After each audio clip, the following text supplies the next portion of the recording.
good evening. I am Sam, as always, and you, as always, are listening to Literacy, where tonight, when we get to it, in a bit, because we do a lot of talking and preamble first, we will be finishing The Boats of the Glen Carrig, which I'm surprised it's actually, I was looking up, like, what part is this? Oh, it's part 4. Really? We've only done 4 parts? But it's an odd one, because the book I have is very thin, so it's literally like 80-some pages, but also there's a lot written on each page. They're quite big pages and sort of fine-ish print, so each chapter is kind of a few pages, which, yeah, it's from that perspective it's oddly paced, but yes, we are on the concluding part of The Boats of the Glen Carrig, where we shall discover the fate of the stricken crew and their battles with the weed men. No one laugh. But before that, hello everybody, how are we doing? I hope everyone is well, and whatever state of the weekend you are in, that's a weird way to put that, that it is well, and that you are well. I see that people are crafting. I hope the craftings are going well. Lynn, I saw you say in Dave's chat that, like, you're hoping you can get stuff crafted because you're probably not going to be well enough to see family this Christmas, and I'm really sorry to hear that. I hope there are still sort of plans in place and things you're able to do, and that, that Christmas is able to be alright for you. Because I'm sorry to hear that. Probably you're going to try to be in the Minecraft corner if the world wants to load a bit more. I do every now and then, like, click over to the Minecraft chat log on Dave's. Is that you logging in there that I see, just making it light up? It is you. Nice. Yeah, I see the Purla joined, Purla timed out, which I hope, is something that you're actually able to get sorted, because I know the pain of, I just want to play the game and the game doesn't want me to, and that infuriating situation. So yeah, I hope you can get that sorted. Lynn, it's your own fault, really. Well, you made bad decisions, got to take the repercussions. I mean, go, maybe, but yeah, go easy on yourself. Like, don't. I hope with that you're not actually, like, blaming and beating yourself up and stuff, because it's real easy to do. And I mean, I'm not any kind of life coach or certified advice giver, but I know how easy it is to actually just, like, give yourself a hard time over things that are kind of a bit more beyond your control than you like to admit. And so go be sure that you're looking after yourself. Arian, greetings, hello, and everyone else as well. Obviously, there's people. Oh, Asma, thank you very much for the raid. Welcome in. How are you? I hope things are good. Welcome in, everybody. I'm going to give you a shout out. This is Wanda Asma, who has a lovely reading stream. It is super cozy. It is super chill. And you were doing a Christmas Carol, I believe. I still saw when I saw, like, a going live thing not too long ago. How has that gone? Did you finish it? Just finished reading Christmas Carol. Nice. Well, you got in here just in time, because we've not started reading yet, so I'm actually able to talk. Because I don't like interrupting myself when I'm reading, because I get enough of that from the cat, who is currently on my lap. But yes, welcome in. I hope that was a successful time, and that carols were Christmased. I think we did that. When would that have been? Would that have been last Christmas? No, I'm not gonna. I'm not gonna wham everybody. That would be mean. Was that last year? I have lost track of the passage of time. Andy Pants, you think? Yeah, I think it was last year. Lucy did it, but I don't know anymore. I'm lost. But yeah, I'm gonna do a shout out for you. Even though I imagine most people here know who you are. Yeah. Lovely, chill, cozy VTuber. Read some good books. Go over, give them a follow. It's 180 years old this month. Doesn't look a day over 30. Good story holds up well. Hell yeah, it does. Yeah, Dickens wrote some good stuff. I think we've established that. Do we need that on a T-shirt? maybe I feel like that specific line, Dickens wrote some good stuff, has been said on here quite a lot. It's a little bit of a mantra. It's at least emote stage. Possibly we should consider adding it to the store. Any chance you don't think you've been following the channel for a full 2 years and you were definitely here for it? Yeah, it's probably last Christmas then. Nice. Oh, Llama, thank you for checking. Yeah. Yeah, it's a good story. With, you know, some certain messages about the capitalisms that are perhaps, who could say, big shrugs that you can't hear or see, are still relevant today. Who knows? Definitely a Dickens emote. Yeah, I agree. I'm tell you what, I'm just gonna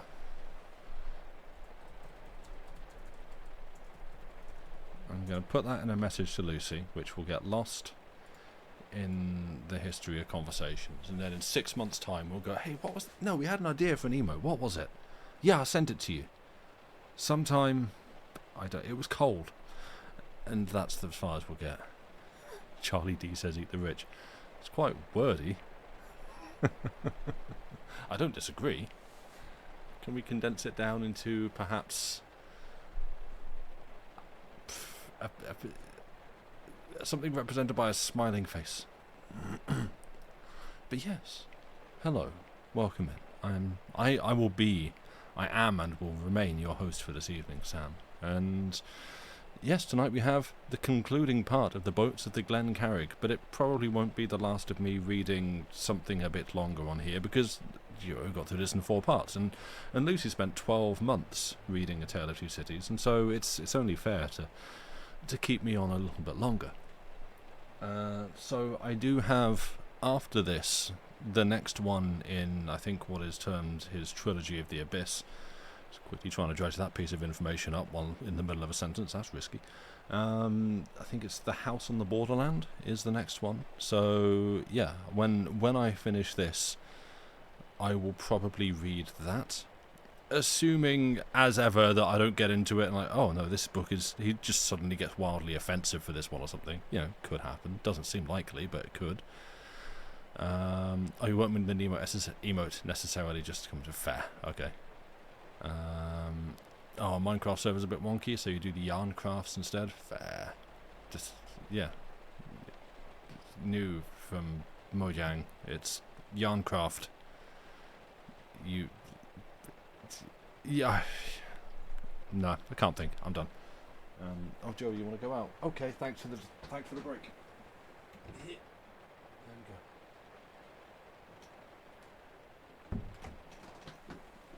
go. Okay, start your timers now. Place your bets. We should do that actually sometime. We should take bets. Just, you know, will it be over or under 5 minutes before he returns? But Lucy's not here at the moment to moderate, so we can't do that. So, yeah. Right. Should we do a thing? I've talked for nearly like 10 minutes or so. I even started us a couple of minutes early so that I could get all this chatter out of the way. Because this is like to be a slightly longer one. Not massively. It's not like where I've gone, ooh, it's going to be a little bit longer. And then it's a 3-hour stream as opposed to 2. And I'm in trouble by the end. Have a bot counter for the Joe interruptions. Oh, I don't think numbers go that high. Special event at 100.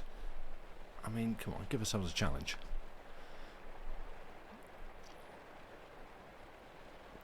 Yes, I have plenty of water in there. That should do me. Good. Right. What else do I need to do? What other things are there? We're live. Words. Yeah, I don't know. We did like a bunch of shout outs on Wednesday's stream for Lucy's the video of her playing the old churchyard with Lady Maisry, didn't we? I could drop that link in chat again if you like. Oh, actually, also, yeah. Oh, no. Ooh, okay, hang on. Right. Wait a second. Is someone gonna realise what I was gonna say first? Oh, Parody, damn it, Parody beat me to it, yes. I knew there was something I had forgotten. Read along words. Yep, they are coming. I have it. but I will need to tell you from what chapter we are starting. There you go for that. There is the link. And we will be starting from chapter 15.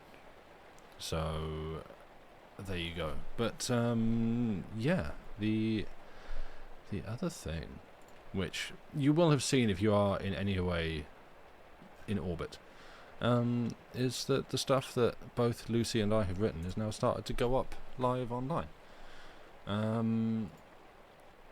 were talking about this on Monday, I think, that, yeah, for the band, The Longest Johns, which makes it sound like far cooler and more formal and more official. The Goats of the Glen Carrig, that will be a different but not markedly different story.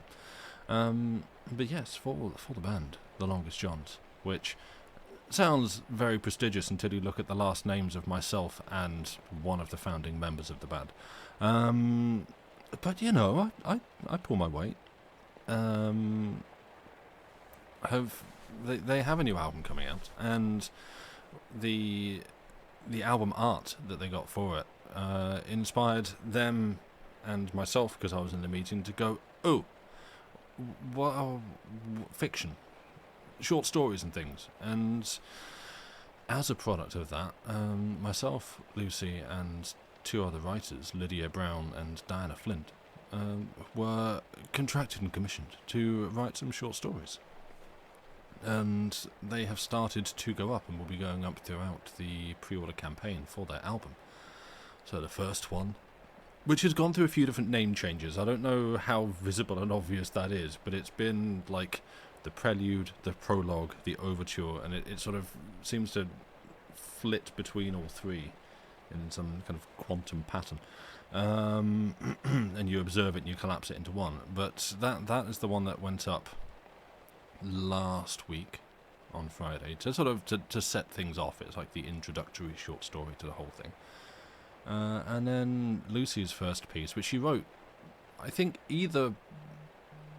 I was going to say very soon after I finished. I think I was still working on that one when she wrote hers. Basically, we just kind of sat in a conversation and spitballed a bunch of ideas, and she was like, oh, yeah, no, wait, smugglers. And just took it from there and wrote, because she writes really quick. I'll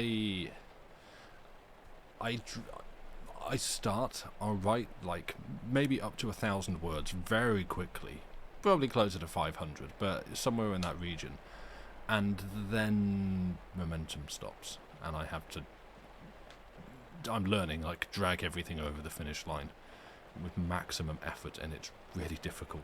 But yeah, she like just bangs a story out like a wizard, and yeah, wrote that one as she does super quickly, and it's really good. And I love that we've got all these different tones, like all the different writers have brought something a bit different, and different perspectives, different tones, different styles and stuff to it. And so yeah, that's those so far. There's mine and then hers, and we have another 5 to go up over the next, I guess, 5 weeks. Thank you, Perella. So genuinely, it's been really, really lovely seeing people say nice things about this. Like, even I try not to be someone who like goes looking for what people are saying, because, you know, if you go looking for like feedback and if you put something out in front of the public and then go and see what the public says, it's real easy to see 100 lovely things and one mean comment and then focus on the mean comment. Like, everyone knows that by now. And so I try not to be someone that goes to see what people say. But actually, when I've looked under the comments of the various bits and what people have been saying, the reception's been, like, I think universally positive, which is really lovely to see. So yeah, that's been super cool. And even like the little short extract that I posted yesterday, I saw people underneath it going, ooh, more. So that's just really lovely. And seeing people in the community like it and take to it and ask for more is super positive and encouraging. So yeah, thank you very much. Yeah, a super exciting world being built. It is. It's like it just sort of builds itself, really. You just, I mean, you've got to stick in a couple of guidelines here and there so that to try and keep things from going too far. But yeah, we're trying to set it at like a nice sort of light fantasy world. We're not like, well, we have hard and fast scientific, principally founded rules for why everything works the way it does, because that way lies madness. Sometimes nepotism gets you the best person for the job. Thank you. It's like I say, it's super kind. And now that I brought it up and pulled all the focus onto it, I'm gonna go on to another story by someone else, because otherwise I'm gonna start blushing. So, with that just hard cut to this, oh yeah, one other thing. It won't become relevant for another couple of hours, but it turns out on the last page of this book I found out that he does indicate what accent he has, and I've been doing it wrong. So that's fine. That's fine.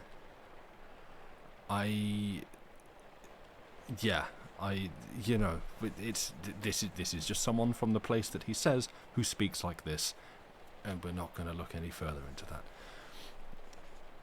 You like the surprise comment about the non-floating islands? Yours don't? Yeah, there's just little bits of like, well, how am I going to address this? Oh, I'm just going to do it like that.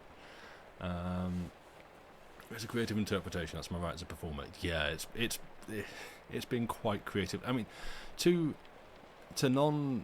non-UK folk, it's not going to register as anything. To someone from the UK, you will immediately hear this word and go, oh no. So, yeah. But that's fine. We've got a long way to cover before we get there. You'll probably forget all about it, as I sure won't. Right. I have been stalling enough. So, now that I'm ready to be interrupted by a cat, let us continue. The Boats of the Glen Carrig by William Hope Hodgson. Chapter 14. I think I said 14 when I was saying earlier, but Chapter 14. In Communication. Now, of the search we had made through the valley for the body of Tompkins, that being the name of the lost man, I have some doleful memories. But first, before we left the camp, the boatswain gave us all a very sound tot of the rum, and also a biscuit apiece, and thereafter we hasted down, each man holding his weapon readily. Presently, when we were come to the beach, which ended the valley upon the seaward side, the boatswain led us along to the bottom of the hill where the precipices came down into the softer stuff which covered the valley, and here we made a careful search. Perchance he had fallen over and lay dead or wounded near our hands. But it was not so, and after that we went down to the mouth of the great pit, and here we discovered the mud all about it to be covered with multitudes of tracks, and in addition to these and the slime, we found many traces of blood, but nowhere any signs of Tompkins. And so, having searched all the valley, we came out upon the weeds which strewed the shore near to the great weed continent, but discovered nothing until we had made up towards the foot of the hill, where it came down sheer into the sea. Here I climbed onto a ledge, the same from which the men had caught their fish, thinking that, if Tompkins had fallen from above, he might lie in the water at the foot of the cliff, which was here, maybe some 10 to 20 feet deep. But for a little space I saw nothing. Then, suddenly I discovered that there was something white down in the sea away to my left, and at that I climbed farther out along the ledge. In this wise, I perceived that the thing which had attracted my notice was the dead body of one of the weed men. I could see it but dimly, catching odd glimpses of it as the surface of the water smothered at whiles. It appeared to me to be lying curled up, and somewhat upon its right side, and in proof that it was dead I saw a mighty wound that had come near to shearing away the head. And so, after a further glance, I came in and told what I had seen. At that, Being convinced by this time that Tompkins was indeed done to death, we ceased our search. But first, before we left the spot, the boatswain climbed out to get a sight of the dead weed man, and after him the rest of the men, for they were greatly curious to see what manner of creature it was that had attacked us in the night. Presently, having seen so much of the brute as the water would allow, they came again to the beach, and afterwards were returned to the opposite side of the island, and so, being there, we crossed over to the boat to see whether it had been harmed, but found it to be untouched. Yet, that the creatures had been all about it we could perceive by the marks of slime upon the sand, and also by the strange trail which they had left in the soft surface.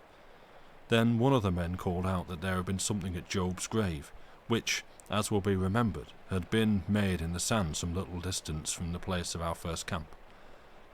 At that, we looked, all of us, and it was easy to see that it had been disturbed, and so we ran hastily to it, knowing not what to fear. Thus, we found it to be empty, for the monsters had digged down to the poor lad's body, and of it we could discover no sign. Upon this we came to a greater horror of the weed men than ever, for we knew them now to be foul ghouls who could not let even a dead body rest in the grave. After this, the boatswain led us all back to the hilltop, and there he looked to our hurts. For one man had lost 2 fingers in the night's fray, another had been bitten savagely in the left arm, whilst a third had all the skin of his face raised in wheals where one of the brutes had fixed its tentacles. And all of these had received but scant attention because of the stress of the fight, and after that, through the discovery that Tompkins was missing. Now, however, the boatswain set to upon them, washing and binding them up, and for dressings he made use of some of the oakum which we had with us, binding this on with strips torn from the roll of spare duck, which had been in the locker of the boat. For my part, seizing this chance to make some examination of my wounded toe, which, indeed, was causing me to limp, I found that I had endured less harm than seemed to me.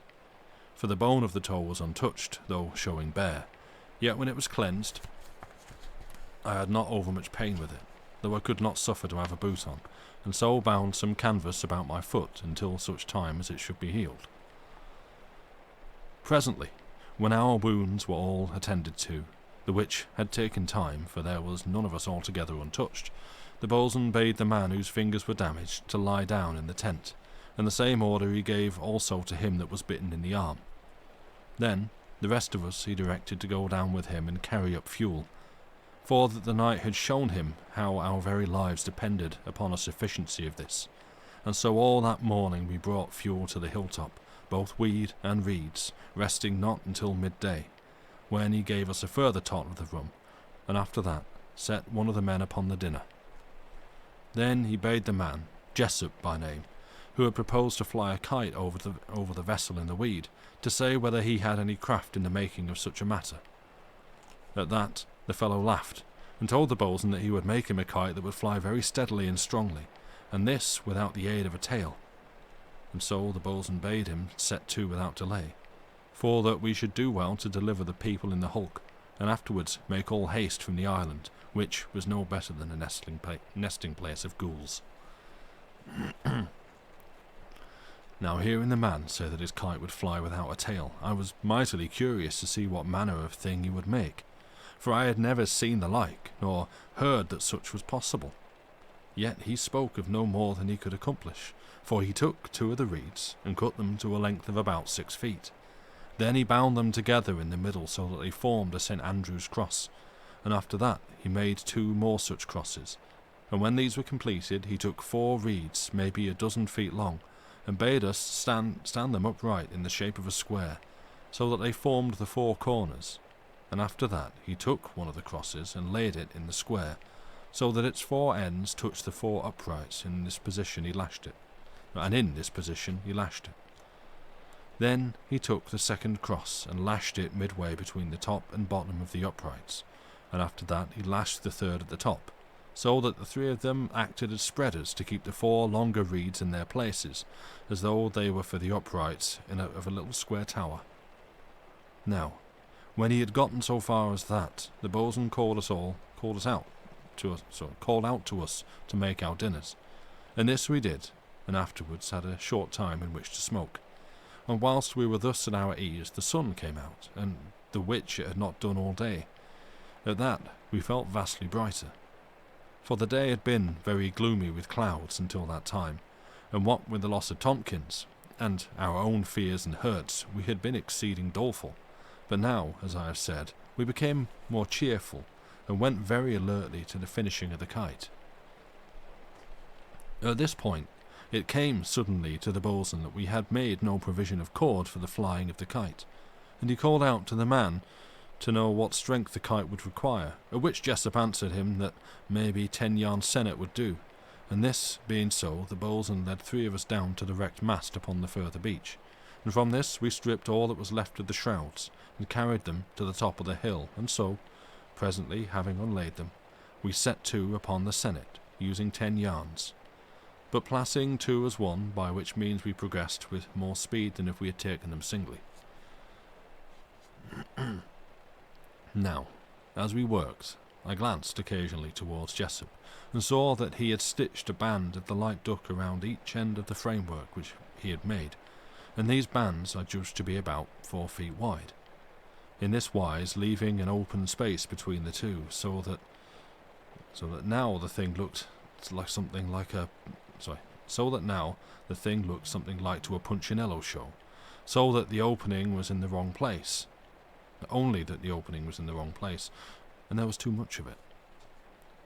After that, he bent on a bridle to 2 of the uprights, making this of a piece of good hemp rope, which he found in the tent, and then he called out to the boatswain that the kite was finished. At that, the boatswain went over to examine it, the which did all of us, for none of us had seen the like of such a thing, and, if I misdoubt not, few of us had much faith that it would fly, for it seemed so big and unwieldy.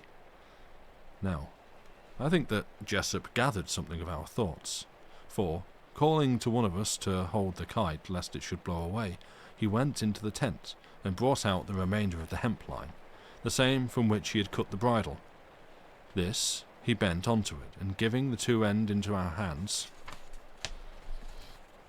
bade us to go back with it until all the slack was taken up, he, in the meanwhile, steadying the kite. Then, when we had gone back to the extent of the line, he shouted to us to take a very particular hold upon it, and then, stooping, caught the kite by the bottom and threw it into the air, whereupon, to our amazement, having swooped somewhat to one side, it steadied and mounted upwards into the sky like a very bird. Now, at this, as I have made mention, we were astonished, for it appeared like a miracle to us to see so cumbrous a thing fly with so much grace and persistence, and further, we were mightily surprised at the manner in which it pulled upon the rope, tugging with such heartiness that we were like to have loosed it in our first astonishment, had it not been for the warning which Jessup called to us. And now, being well assured of the properness of the kite, the boatswain bade us to draw it in, the which we did only with difficulty because of its bigness and the strength of the breeze. And when we had it back again upon the hilltop, Jessup moored it very securely to a great piece of rock, and after that, having received our approbation, he turns to with us upon the making of the sennet. Presently, the evening drawing near, the boatswain set us to the building of fires about the hilltop, and after that, having waved our good nights to the people in the hulk, we made our suppers and lay down to smoke, after which we turned to again in our plaiting of the sennet, the which we were in very great haste to have done. And so, later, the dark having come down upon the island, the boatswain bade us take burning weed from the centre fire, and set light to the heaps of weed that we had stacked round the edges of the hill for that purpose, and so in a few minutes the whole of the hilltop was very light and cheerful, and afterwards, having put 2 of the men to keep watch and attend to the fires, he sent the rest of us back to our sennet making, keeping us at it until maybe about 10 of the clock, after which he arranged that 2 of the men at a time should be on watch throughout the night, and then he bade the rest of us turn in, so soon as he had looked at our various hurts. Now, when it came to my turn to watch, I discovered that I had been chosen to accompany the big seaman, at which I was by no means displeased, for he was a most excellent fellow, and moreover a very lusty man to have near, should anything come upon one unawares. Yet we were happy in that the night passed off without trouble of any sort, and so at last came the morning. So soon as we had made our breakfast, the boatswain took us all down to the carrying of fuel, for he saw very clearly that upon a good supply of this depended our immunity from attack. And so for the half of the morning we worked at the gathering of weed and reeds for our fires. Then, when we had obtained a sufficiency for the coming night, he set us all to work again upon the sennet, and so until dinner, after which we turned to once more upon our plaiting. Yet it was plain that it would take several days to make a sufficient line for our purpose, and because of this the boatswain cast in about excuse me. And because of this, the boatswain cast about in his mind for some way in which he could quicken its production. Presently, as a result of some thought, he brought out from the tent a long piece of hemp rope, with which he had moored the boat to the sea anchor, and proceeded to unlay it until he had all 3 strands separate. Then he bent the 3 together so that he had a very rough line of maybe some 180 fathoms in length, yet, though so rough, he judged it strong enough, and thus we had this much less sennet to make. Now, presently we had made our dinner, and after that, for the rest of the day we kept very steadily to our plaiting, and so, with the previous day's work, had near 200 fathoms completed by the time that the boatswain called us to cease and come to supper. Thus it will be seen that, counting all, including the piece of hemp line from which the bridle had been made, we may be said to have had at this time about 400 fathoms towards the length which we needed for our purpose, this having been reckoned at 500 fathoms. After supper, having lit all the fires, we continued to work at the plaiting, and so until the boatswain set the watches, after which we settled down for the night, first, however, letting the boatswain see to our hurts. Now this night, like to the previous, brought us no trouble, and when the day came we had first our breakfast, and then set to upon our collecting of fuel, after which we spent the rest of the day at the sennet, having manufactured a sufficiency by the evening, the which the boatswain celebrated in a very rousing tot of the rum. Then, having made our supper, we lit the fires, and had a very comfortable evening, after which, as on the preceding nights, having let the boatswain attend to our wounds, we settled for the night, and on this occasion the boatswain let the man who had lost his fingers, and the one who had been bitten so badly in the arm, take their first turn at the watching since the night of the attack. Now when the morning came, we were all of us very eager to come to the flying of the kite, for it seemed possible to us that we might effect the rescue of the people in the hulk before the evening. And, at the thought of this, we experienced a very pleasurable sense of excitement. Yet, before the boatswain would let us touch the kite, he insisted that we should gather our usual supply of fuel, the which order, though full of wisdom, irked us exceedingly, because of our eagerness to set about the rescue. But at last this was accomplished, and we made to get the line ready, testing the knots, and seeing that it was all clear for running. Yet, before setting the kite off, the boatswain took us down to the further beach to bring up the foot of the royal and topgallant mast, which remained fast to the topmast, and when we had this upon the hilltop, he set it ends upon 2 rocks, after which he piled a heap of great pieces around them, leaving the middle part clear. Round this he passed the kite line a couple or 3 times, and then gave the end to Jessup to bend onto the bridle of the kite, and so he had all ready for paying out to the wreck. And now, having nothing to do, we gathered round to watch, and immediately the boatswain giving the signal, Jessup cast the kite into the air, and the wind catching it lifted it strongly and well, so that the boatswain could scarce pay out fast enough. Now, before the kite had been let go, Jessup had bent to the forward end of it a great length of the spun yarn, so that those in the wreck could catch it as it trailed over them, and, being eager to witness whether they would secure it without trouble, we ran, all of us, to the edge of the hill to watch. Thus, within 5 minutes from the time of the loosing of the kite, we saw the people in the ship wave to us to cease veering, and immediately afterwards the kite came swiftly downwards, by which we knew that they had the tripping line, and were hauling upon it, and at that we gave out a great cheer, and afterwards we sat about and smoked, waiting until they had read our instructions, which we had written upon the covering of the kite. 1 second, me cat wishes to come in. It's hard to drop the accent now that I'm in it. In you come, lad.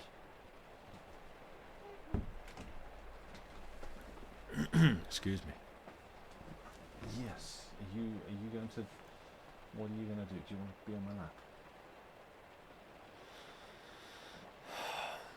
Do you want to be on my lap?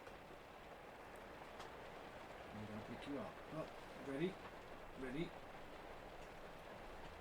I don't want to fall over or drop you. There we go. Yep. Right. Now to find my place again.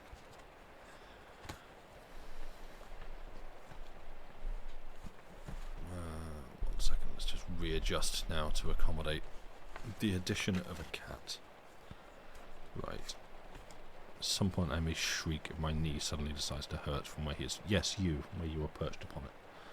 Hello, my love.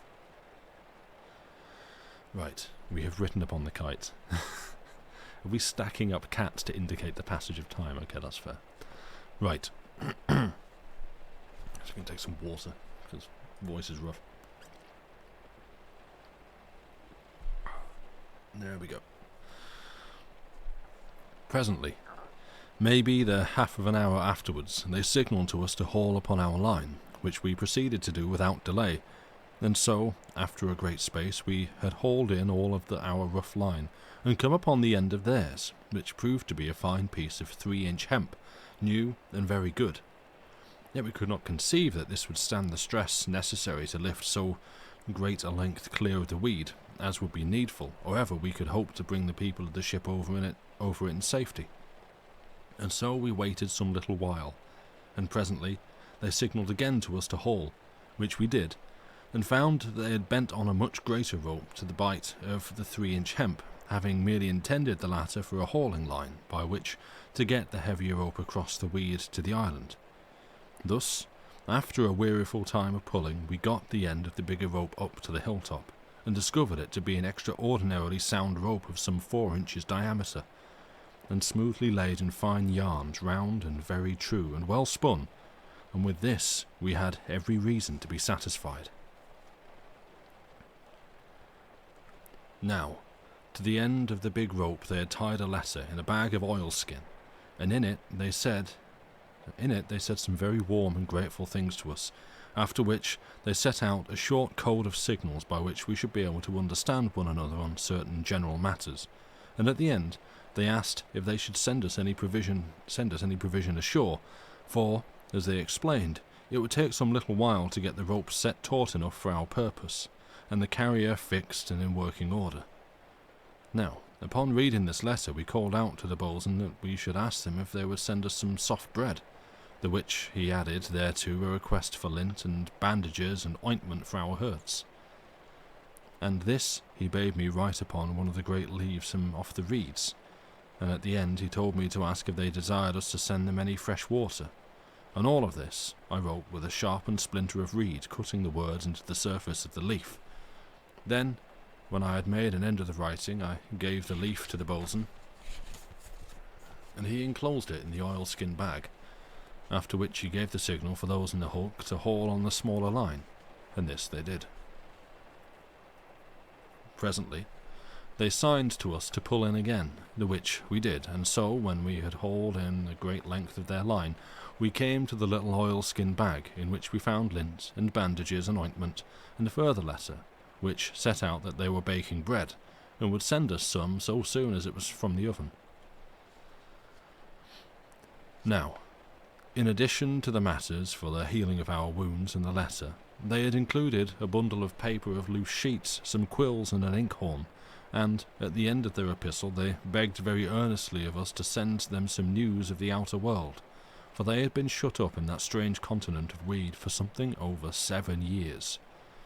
They told us that they were 12 of them in the hulk, 3 of them being women, one of whom had been the captain's wife, but he had died soon after the vessel became entangled in the weed, and along with him more than half of the ship's company, having been attacked by giant devilfish as they were attempting to free the vessel from the weed.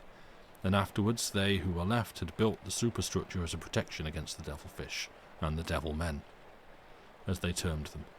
For until it had been built there had been no safety about the decks, neither day nor night. To our question as to whether they were in need of water, the people in the ship replied that they had a sufficiency, and further that they were very well supplied with provisions, for the ship had sailed from London with a general cargo, among which there was a vast quantity of food in various shapes and forms.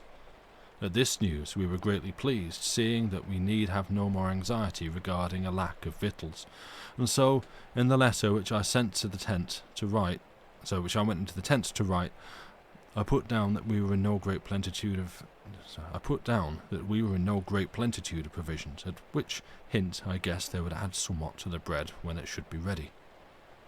And after that I wrote down such chief events as my memory recalled as having occurred in the course of the past 7 years, and then a short account of our own adventures up to that time, telling them of the attack which we had suffered from the weed men, and asking such questions as my curiosity and wonder prompted.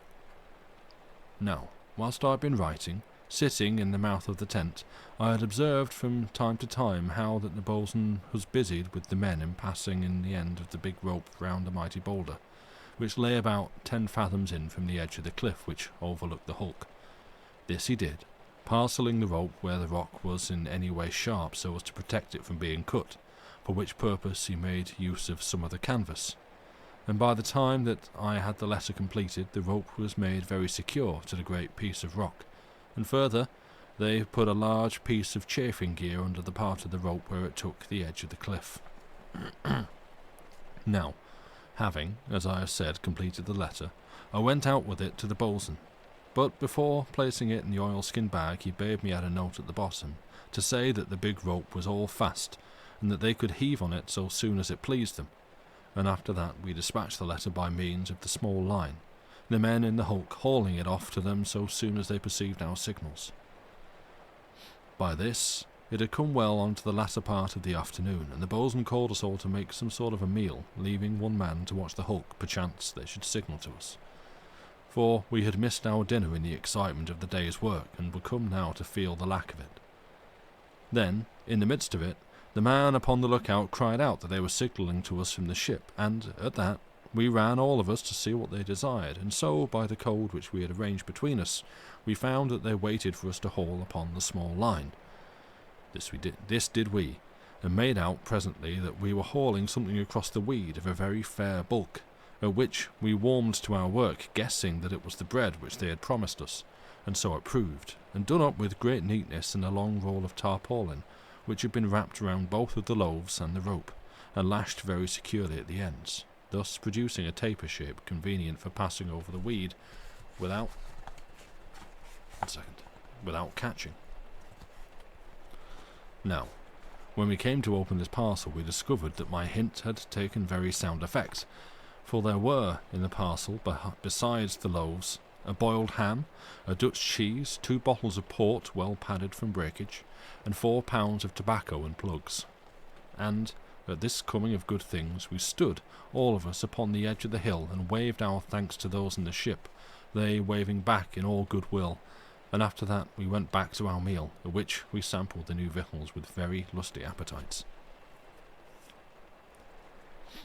There was, in the parcel, one other matter, a letter most neatly indited, as had been the former epistles, in a feminine handwriting, so that I guessed they had one of the women to be their scribe.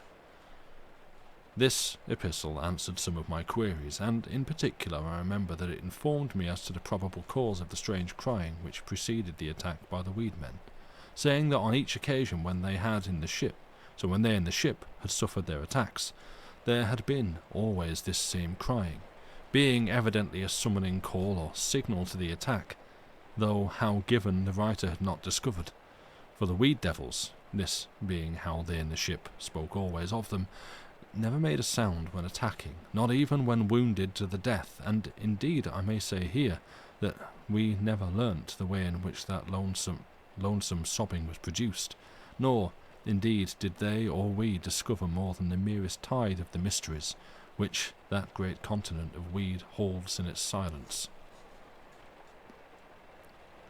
Another matter to which I had referred was the constant blowing of the wind from one quarter, and this, the writer told me, had happened for as much as 6 months in the year, keeping up a very steady strength. A further thing there was which gave me much interest.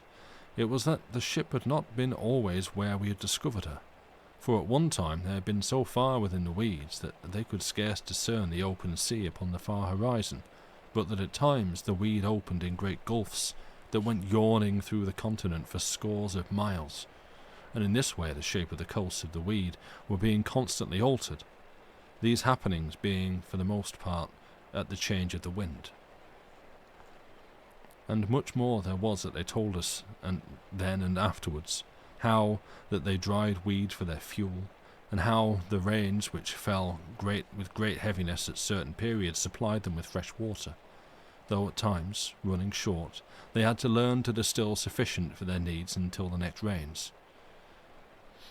Now, near to the end of the epistle, there came some news of their present actions, and thus we learnt that they in the ship were busy at staying the stump of the mizzenmast, this being the one to which they proposed to attach the big rope, taking it through a great iron-bound snatch-block secured to the head of the stump, and then down to the mizzen capstan, by which a strong tackle they would be able to heave the line so taut as was needful. Now, having finished our meal, the boatswain took out the lint, bandages and ointment which they had sent us from the hulk, and proceeded to dress our hurts, beginning with him who had lost his fingers, which happily were making a very healthy heal. And afterwards we went all of us to the edge of the cliff, and sent back the lookout to fill such crevices in his stomach as remained yet empty, for we had passed him already some sound hunks of bread and ham and cheese to eat whilst he kept watch, and so he had suffered no great harm.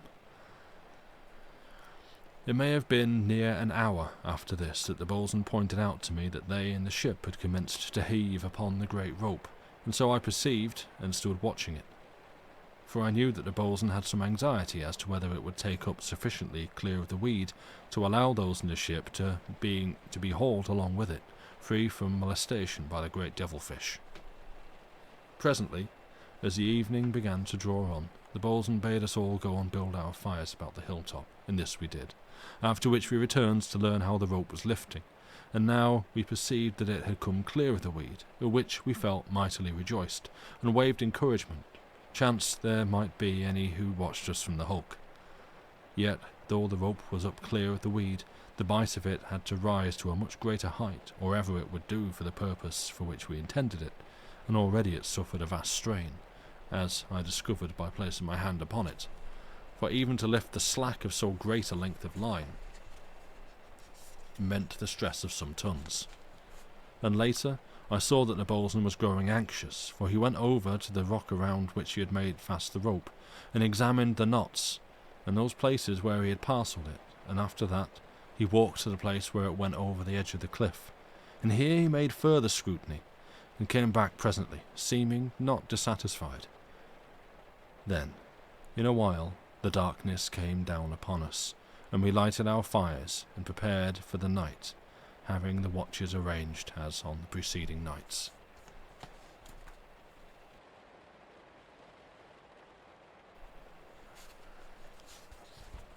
Chapter 15. Aboard the Hulk.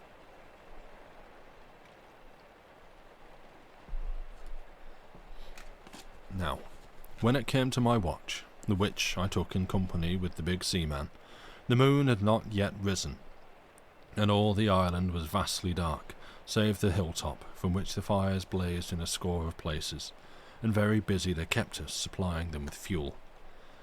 Then, when maybe the half of our watch had passed, the big seaman, who had been to feed the fires upon the weed side of the hilltop, came across to me, and bade me come and put my hand upon the lesser rope, for that he thought that they in the ship were anxious to haul it in, so that they might send some message across to us.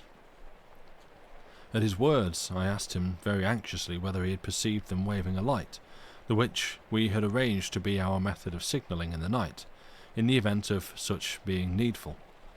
But to this he said that he had seen naught, and by now, having come near the edge of the cliff, I could see for myself, and so perceive that there was none signalling to us from the hulk. Yet, to please the fellow, I put my hand upon the line, which we had made fast in the evening to a large piece of rock, and so immediately I discovered that something was pulling upon it, hauling and then slackening, so that it occurred to me that the people in the vessel might be indeed wishful to send us some message, and at that, to make sure, I ran to the nearest fire and, lighting a tuft of weed, waved it thrice.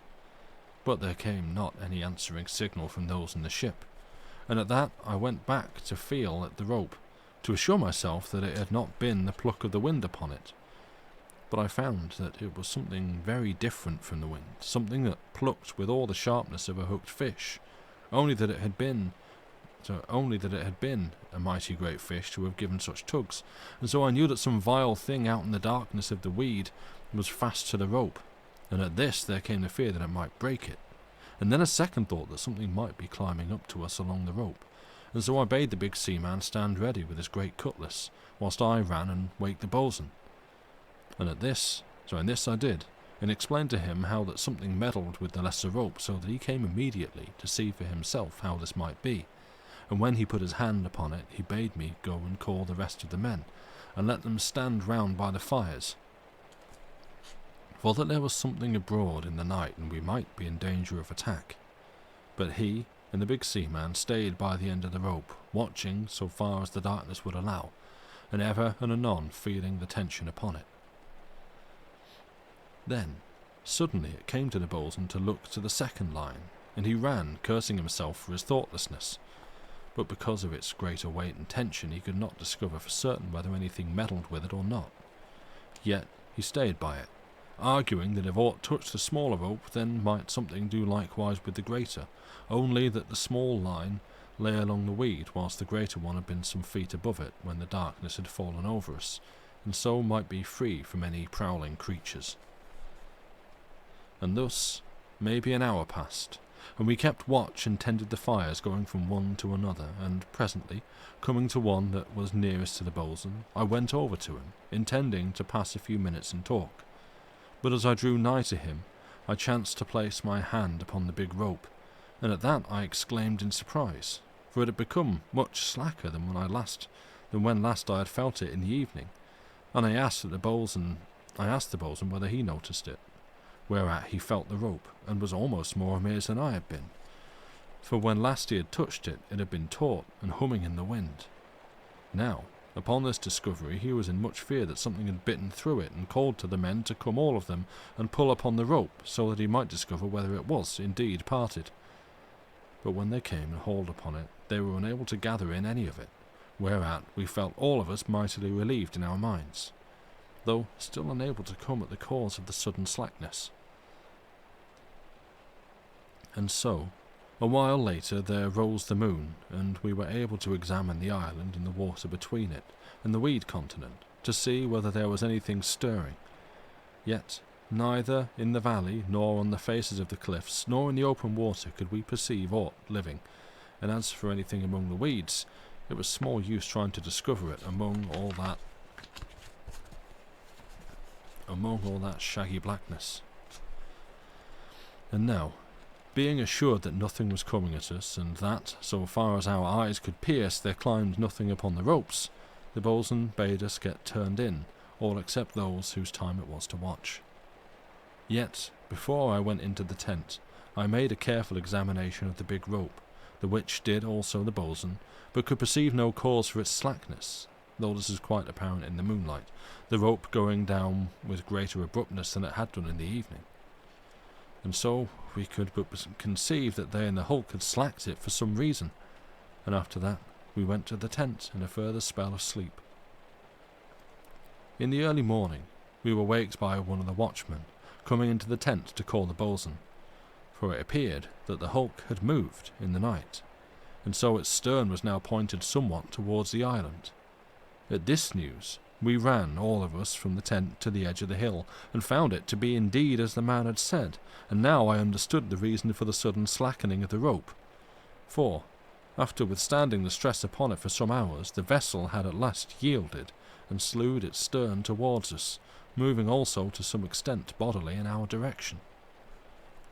And now we discovered that a man in the lookout place in the top of the structure was waving a welcome to us, at which we waved back, and then the boatswain bade me haste and write a note to know whether it seemed to them likely that they might be able to heave the ship clear of the weed. And this I did, greatly excited within myself at this new thought, as indeed was the boatswain himself and the rest of the men. For could they do this, then how easily solved were every problem of coming to our own country. But it seemed too good a thing to have come true, and yet I could but hope. 1 second, I do need to sneeze.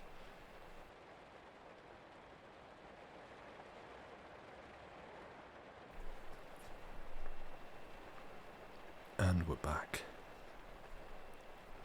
And so, when my letter was completed, we put it up in the little oilskin bag and signalled to those in the ship to haul in upon the line.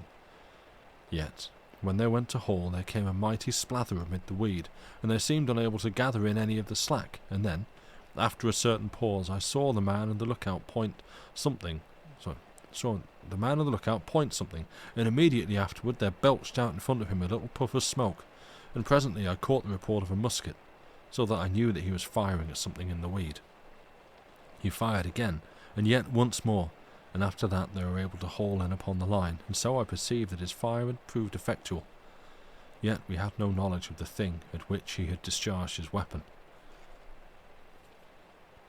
Now, presently they signalled to us to draw back the line, the which we could only do with great difficulty, and then the man in the top of the superstructure signed to us to vast hauling, which we did, whereupon he began to fire again into the weed, though with what effect we could not perceive. Then, in a while he signalled to us to haul again, and now the rope came more easily, yet still with much labour and a commotion in the weed over which it lay, and in places sank.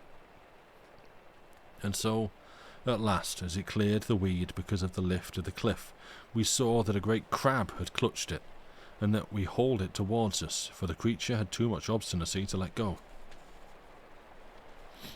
Perceiving this, and fearing that the great claws of the crab might divide the rope, the boatswain caught up one of the men's lances and ran to the cliff edge, calling to us to pull in gently and put no more strain upon the line than need be.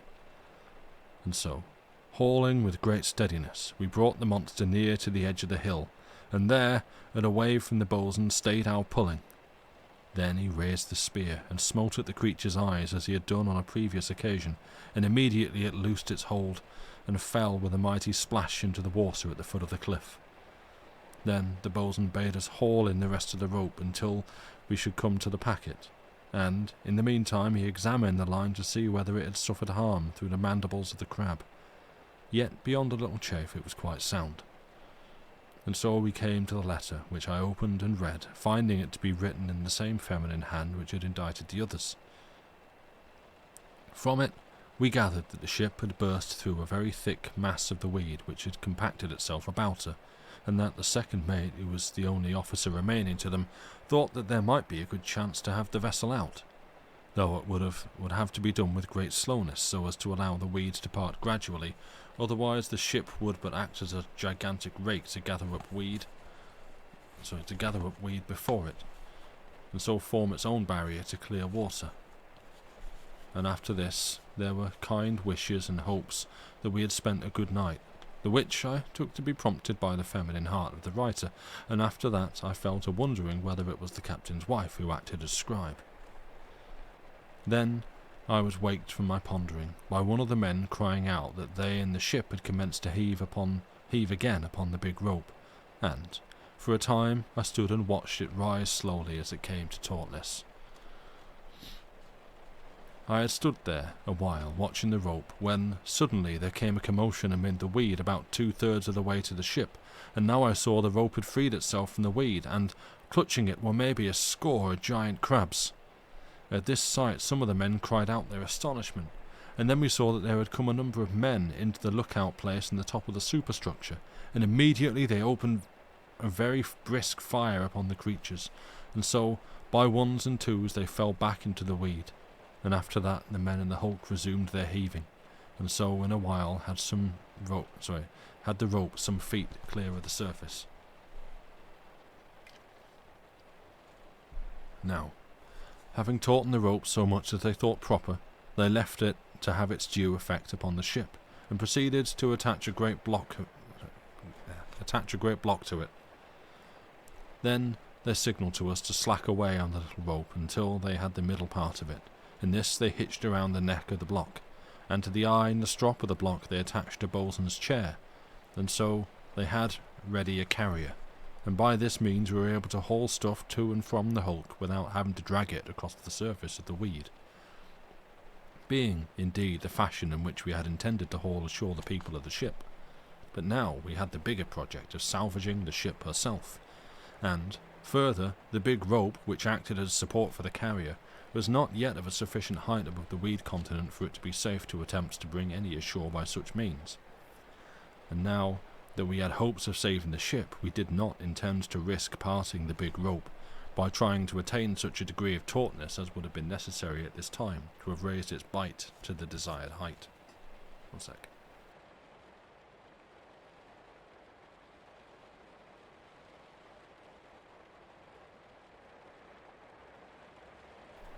Just suddenly consumed by a tremendously itchy nose. Right. Now, presently the boatswain called out to one of the men to make breakfast, and when it was ready we came to it, leaving the man with the wounded arm to keep watch. Then, when we had made an end, he sent him that had lost his fingers to keep a lookout whilst the other came to the fire and ate his breakfast. And in the meanwhile the boatswain took us down to collect weed and reeds for the night, and so we spent the greater part of the morning, and when we had made an end of this we returned to the top of the hill to discover how matters were going forward. Thus we found, from the one at the lookout, that they in the hulk had been obliged to heave twice upon the big rope to keep it off the weed. Oh, you're getting down. Okay, goodbye. And by this we knew that the ship was indeed making a slow sternway towards the island, slipping steadily through the weed. And as we looked at her, it seemed almost that we could perceive that she was nearer, but this was no more than imagination, for at most she could not have moved more than some odd fathoms, yet it cheered us greatly, so that we waved our congratulations to the man who stood in the lookout in the superstructure, and he waved back.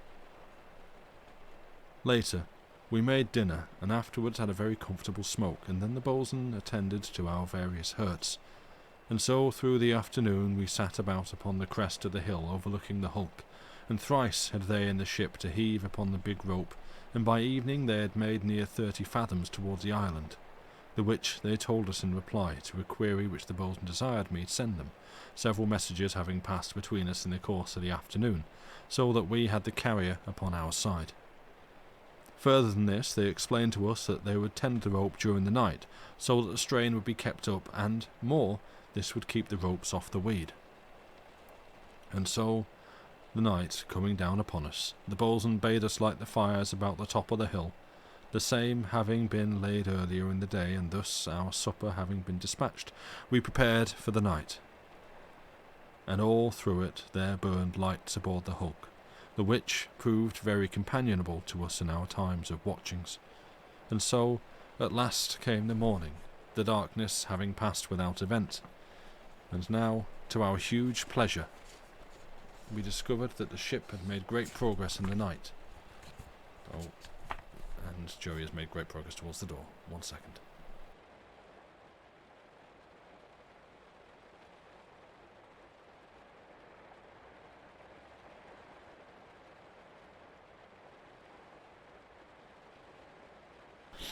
Perhaps he is off to seek cat dinner. Right, where am I? The ship has made great progress in the night, being now so much nearer than that could... Discovered that the ship had made great progress in the night, being now so much nearer that none could suppose it a matter of imagination, for she must have moved nigh 60 fathoms nearer to the island, so that now we seemed almost able to recognise the face of the man in the lookout, and many things about the hulk we saw with greater clearness, so that we scanned her with a fresh interest. Then the man in the lookout waved a morning greeting to us, the which we returned very heartily, and even as we did so there came a second figure beside the man, and waved some white matter, perchance a handkerchief, which is like enough, seeing that it was a woman, and at that we took off our head coverings, all of us, and shook them at her, and after this we went to our breakfast.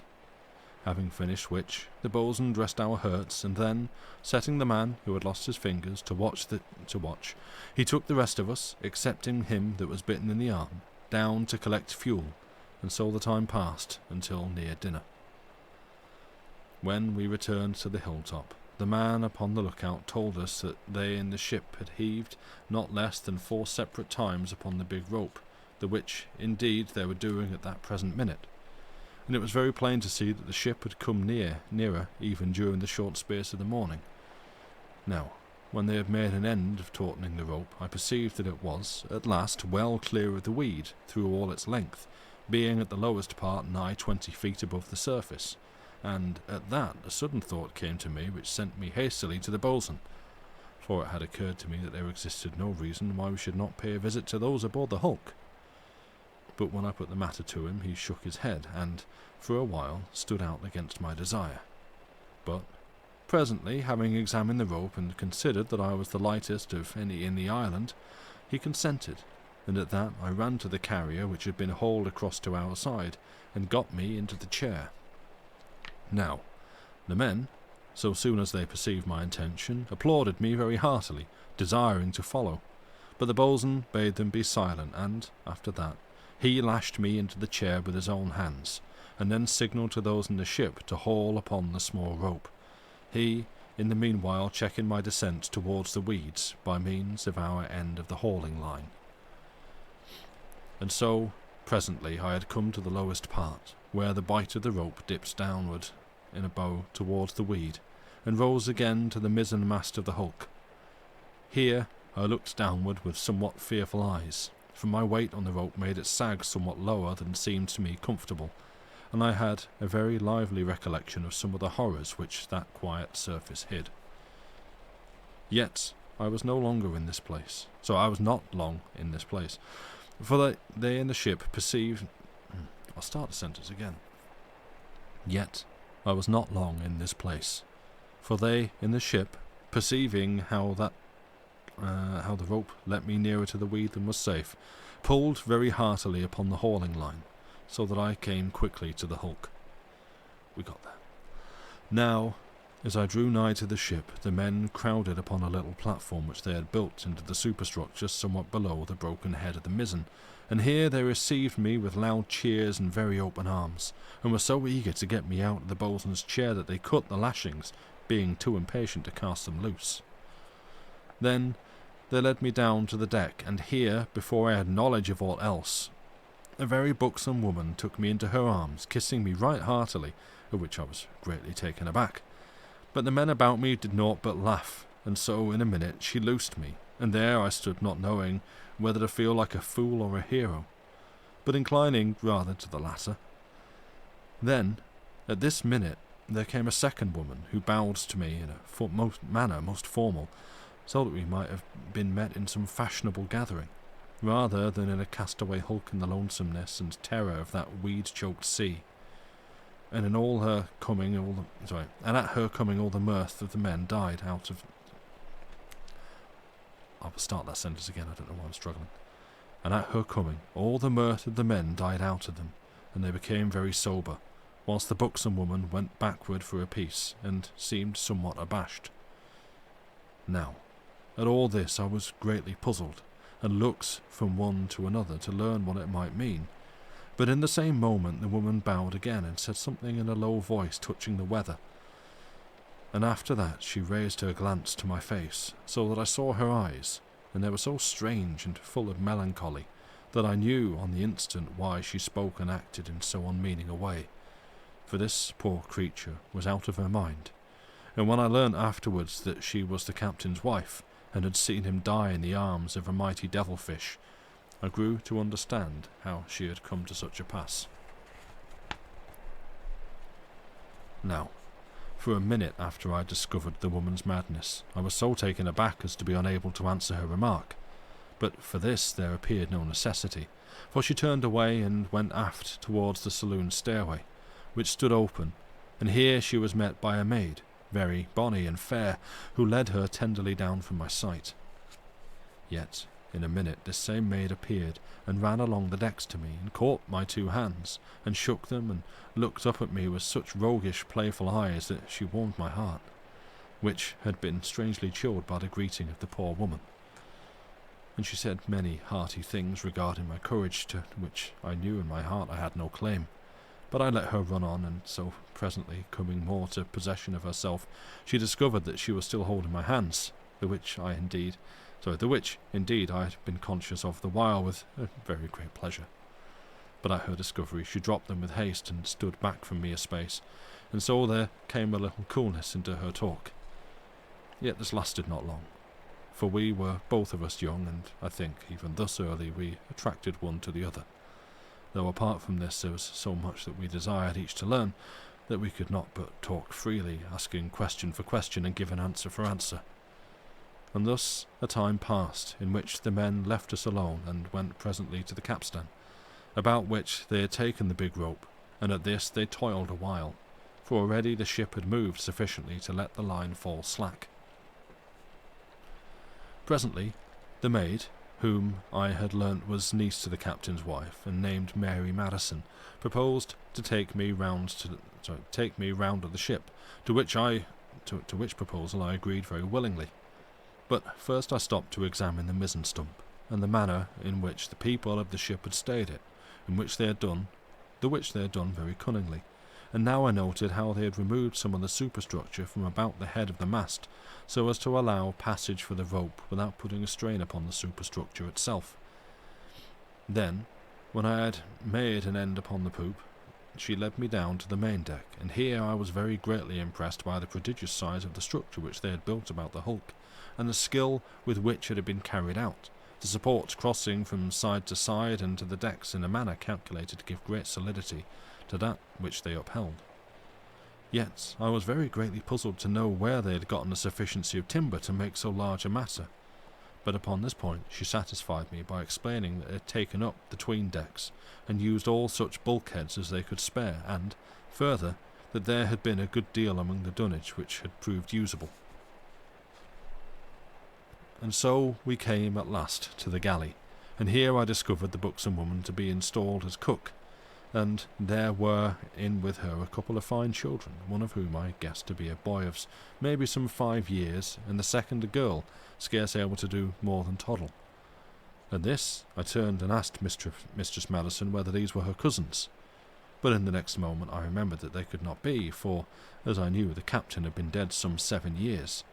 Yet it was the woman in the galley who answered my question, for she turned and, with something of a red face, informed me that they were hers, at which I felt some surprise, but supposed that she had taken passage in the ship with her husband. Yet in this I was not correct, for she proceeded to explain that, thinking they were cut off from the world for the rest of this life, and falling very fond of the carpenter, they had made it up together to make a sort of marriage, and had gotten the second mate to read the service over them.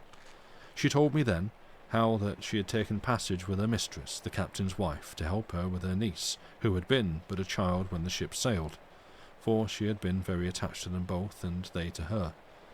And so she came to an end of her story, expressing a hope that she had done no wrong by her marriage, as none had been intended. And to this I made answer, assuring her that no decent-minded man could think the worse of her, but that I, for my part, thought rather the better, seeing that I liked the pluck with which she had shown. At that she cast down the soup ladle which she had in her fist, and came towards me, wiping her hands. But I gave back, for I shamed to be hugged again, and before Mistress Mary Madison, and at that she came to a stop and laughed very heartily, but all the same called down a very warm blessing upon my head, for which I had no cause to feel the worse. And so I passed on with the captain's niece. Presently, having made the round of the hulk, we came aft again to the poop, and discovered that they were heaving once more upon the big rope, the which was very heartening, proving, as it did, that the ship was still a move. Excuse me. And so, a little later, the girl left me, having to attend to her aunt, Now, whilst she was gone, the men came all about me, desiring news of the world beyond the weed continent, and so for the next hour I was kept very busy, answering their questions. Then the second mate called out to them to take another heave upon the rope, and at that they turned to the capstan, and I with them, and so we hove it taut again, after which they got about me once more, questioning, for so much seemed to have happened in the 7 years in which they had been imprisoned. And then, after a while, I turned to and questioned them on such points as I had neglected to ask Mistress Madison, and they discovered to me their terror and sickness of the weed continent, its desolation and horror, and the dread which had beset them at the thought that they should all of them come to their ends without sight of their homes and countrymen. Now, about this time I became conscious that I had grown very empty, for I had come off to the hulk before we had made our dinner, and had been in such interest since that the thought of food had escaped me, for I had seen none eating in the hulk, they, without doubt, having dined earlier than my coming. But now, being made aware of my state by the grumbling of my stomach, I inquired whether there was any food to be had at such a time, and, at that, one of the men ran to tell the woman in the galley that I had missed my dinner, at which she made much ado, and set to and prepared me a very good meal, which she carried aft, and set out for me in the saloon, and after that she sent me down to it.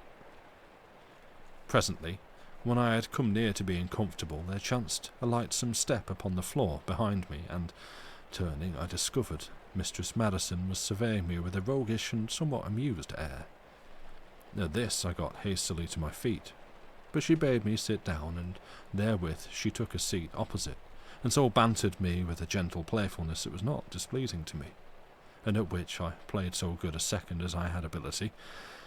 Later I fell to questioning her, and, among other matters, discovered that it was she who acted as scribe for the people on the hulk, at which I told her that I had done likewise for those on the island. After that our talk became somewhat personal, and I learnt that she was near on to 19 years of age, whereat I told her that I had passed my 23rd.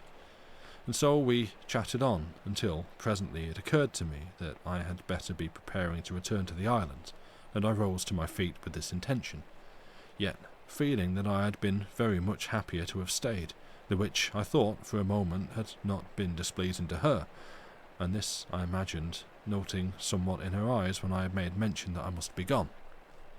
Yet it may be that I flattered myself.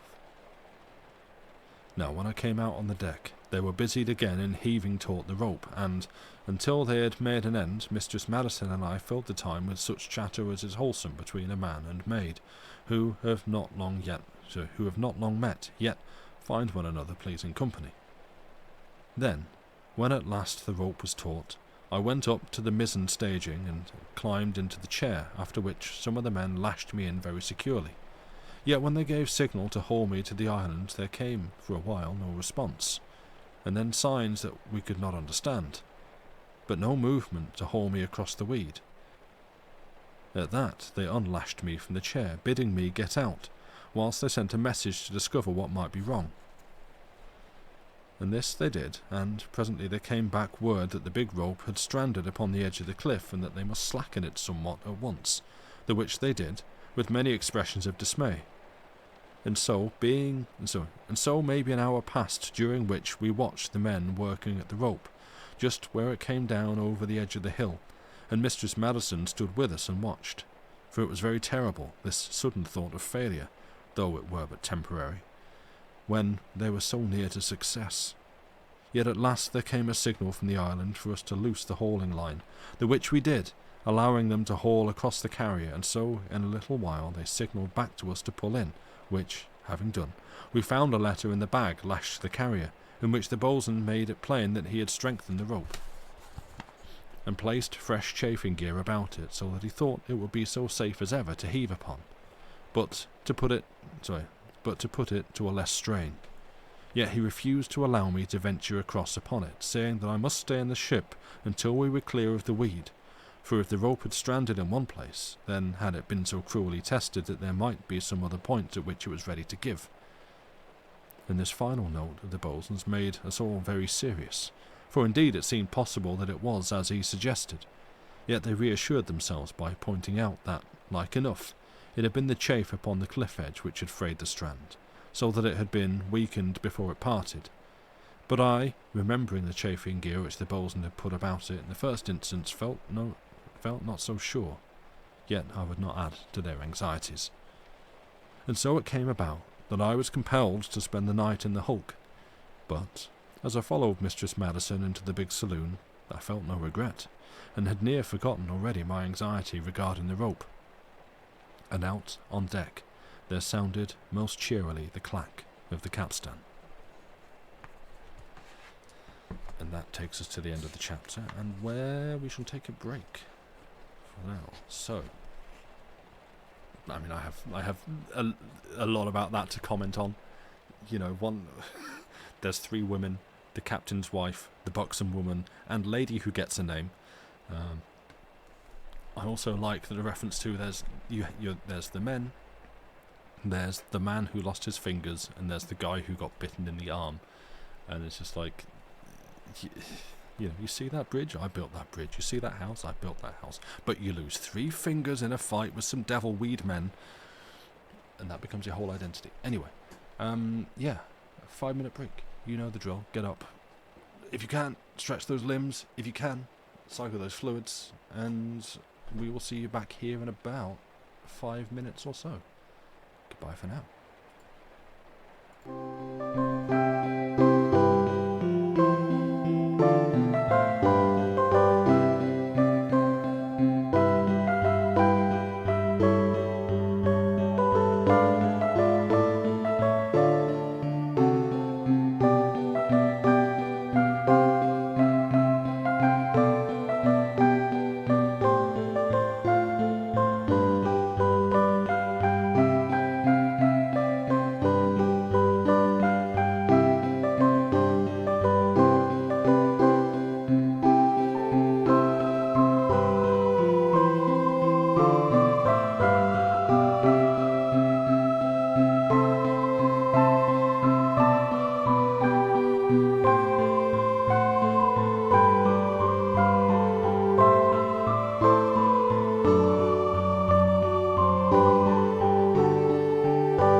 are back. Hello. I was distracted both by my need to do that. There we go. Thank you to me for the resub. You're welcome. And also to my Joey, who had decided there and then that he was going to stand on the desk, and then not. And so, you know, the cat distraction is still in full effect. But also Summer, thank you very much for following. I hope you find something that you would like here and are enjoying the channel. But yes, thank you very much for the follow. It's appreciated. But yeah, how are we all? Are we enjoying William Hodgson's meticulously detailed narration of everything that happens? I feel like it's like, so I had the realization in the middle of reading that it's as if he works out this series of events like in a diary as someone who had quite a detailed functional understanding of the workings of ships and sailing and like a lot of the component parts of this story, and like worked it all out in this sort of diary of these survivors in this weird situation, and then just kind of wrote that. For a sec you definitely thought I was going to say Joey stood on the desk and accidentally followed the channel. I mean, that would be great.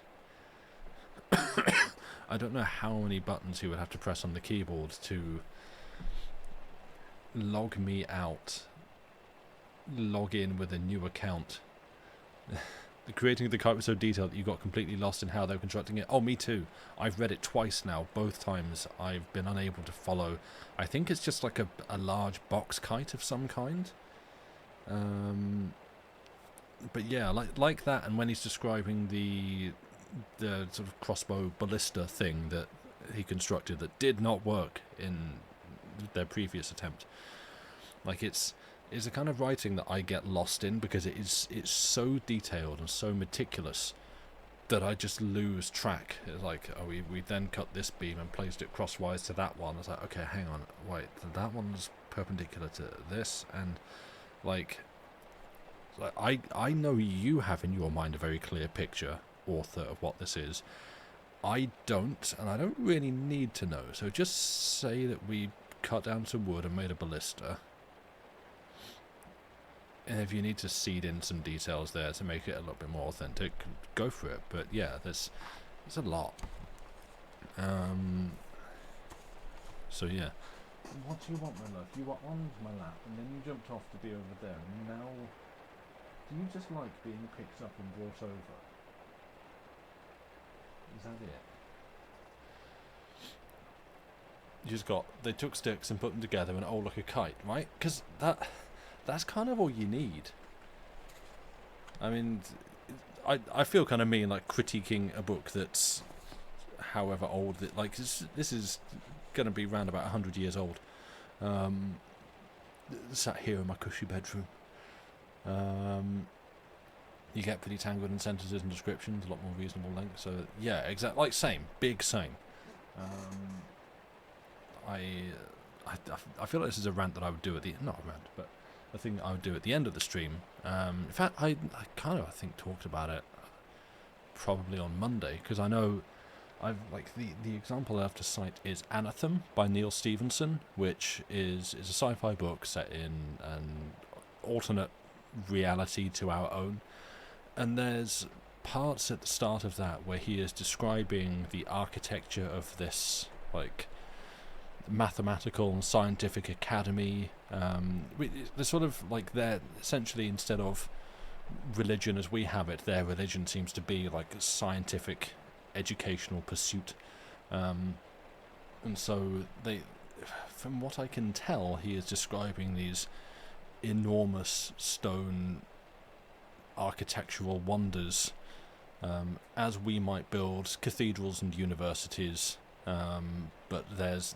are sort of, say, bent to a scientific understanding and pursuit rather than religious. And I'm just like, you're talking about all these different features and aspects of this building, and I can't picture a one of it. It's just sort of a big white building with some detailing on it and a dome. That's all I need. And yeah, that was like, that was where I got lost in that, and sort of realised I get lost in that kind of description. Like when you give too much information, I can't keep track of it. Give me the vibes and I'll do the rest. I don't need to picture the same thing as you. Just give me the feel. And that was where reading like an extract from Invisible Cities by Calvino, that was revelatory for me. It was reading this bit about one of the towns in it. I have the whole thing. I've not read it yet, shamefully. And just the way he describes that is very much vibes. It's not meticulous, painstakingly detailed architecture and geography and topography. It's just, here are some feels. You probably know what this place looks like, and here's some clues to give you the right direction. And it works so much better. Every time someone brings up an architecture in a literary context, or you can think of the line from Toast's text from H.P. Lovecraft. Oh, I've not seen that, but I imagine it's very good. Cat, what do you want to do? I need to read. We're half an hour from what would usually be ending time, and I've got a whole other half of the book to go. Well, half of the stream to go. Hang on. I'm not going to try and... I'm assuming if it's Toast, that's going to be meant to be done in Matt Berry's voice. But I'm not going to do that. Do you know what the most terrifying thing in the dark and swollen history of this shuddering earth is, lad? Architecture. Great. The narrator has as much personality as a wet paper towel, but he puts his heart and soul into those descriptions. Yeah. I'm enjoying this, but it feels like it could be adapted to be written in a much different way. But I'm enjoying the ideas and the descriptions when we get to them. Right. Anyway, we have broken, we have returned. We have a cat. I'm at the Taco Bell. I'm at the combination reading stream and the Taco Bell. What do you want?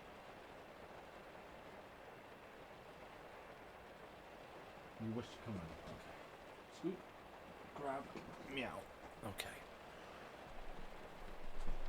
You invested in those ropes? Oh, well, we've got character beats coming up now right at the end of the book. Hello. I'm looking forward to your reactions. There will be things. Right. Okay, let's do it. Let's close out a book. Let's finish something for once. We shall continue. For those of you needing to skip to the right point in the text, linked at the top of the chat, or down below if you're listening on YouTube, we are going from chapter 16. So, without any further ado, at last, we shall continue with chapter 16, Freed. Now, when Mistress Madison had seated herself, she invited me to do likewise, after which we fell into talk, first touching upon the matter of the stranding of the rope, about which I hastened to assure her, and later to other things, and so, as is natural enough with a man and maid, to ourselves, and here we were very content to let it remain. Presently the second mate came in with a note from the boatswain, which he laid upon the table for the girl to read, the which she beckoned me to do also, and I discovered that it was a suggestion, written very rudely and ill-spelt, that they should send us a quantity of reeds from the island, the which we might be able to ease the weeds somewhat from around the stern of the hulk, thus aiding her progress. And to this the second mate desired the girl to write a reply, saying that we should be very happy for the reeds, and would endeavour to act upon his hint, and this the mistress did, after which she passed the letter to me. Perchance I desired to send any message. Yet I had naught that I wished to say, and so handed it back with a word of thanks, and at once she gave it to the second mate, who went forthwith and dispatched it. Later, the stout woman from the galley came aft to set out the table, which occupied the centre of the saloon, and whilst she was at this, she asked for information on many things, being very free and unaffected in her speech, and seeming with less of deference to my companion than a certain motherliness. for it was very plain that she loved Mistress Madison, and in this my heart did not blame her. Further, it was plain to me that the girl had a very warm affection for her old nurse, which was but natural, seeing that the old woman had cared for her through all the past years, besides being a companion to her, and a good and cheerful one, as I could guess. Now, a while I passed in answering the buxom woman's questions, and odd times such occasional ones as were slipped in by Mistress Madison. And then, suddenly there came the clatter of men's feet overhead, and, later, a thud of something being cast down upon the deck, and so we knew that the Reeds had come. At that, Mistress Madison cried out that we should go and watch the men try them upon the weed, for that if they proved of use in easing that which lay in our path, then should we come the more speedily to the clear water, and this without the need of putting so great a strain upon the hawser, as had been the case hitherto. When we came to the poop, we found the men removing a portion of the superstructure over the stern, and after that they took some of the stronger reeds and proceeded to work at the weed that stretched away in a line with our taffrail. Yet that they anticipated danger I perceived, for there stood by 2 of the men and a second mate, all armed with muskets, and 3 of these kept a very strict watch upon the weed, knowing, through much experience of its terrors, how that there might be a need for their weapons at any moment.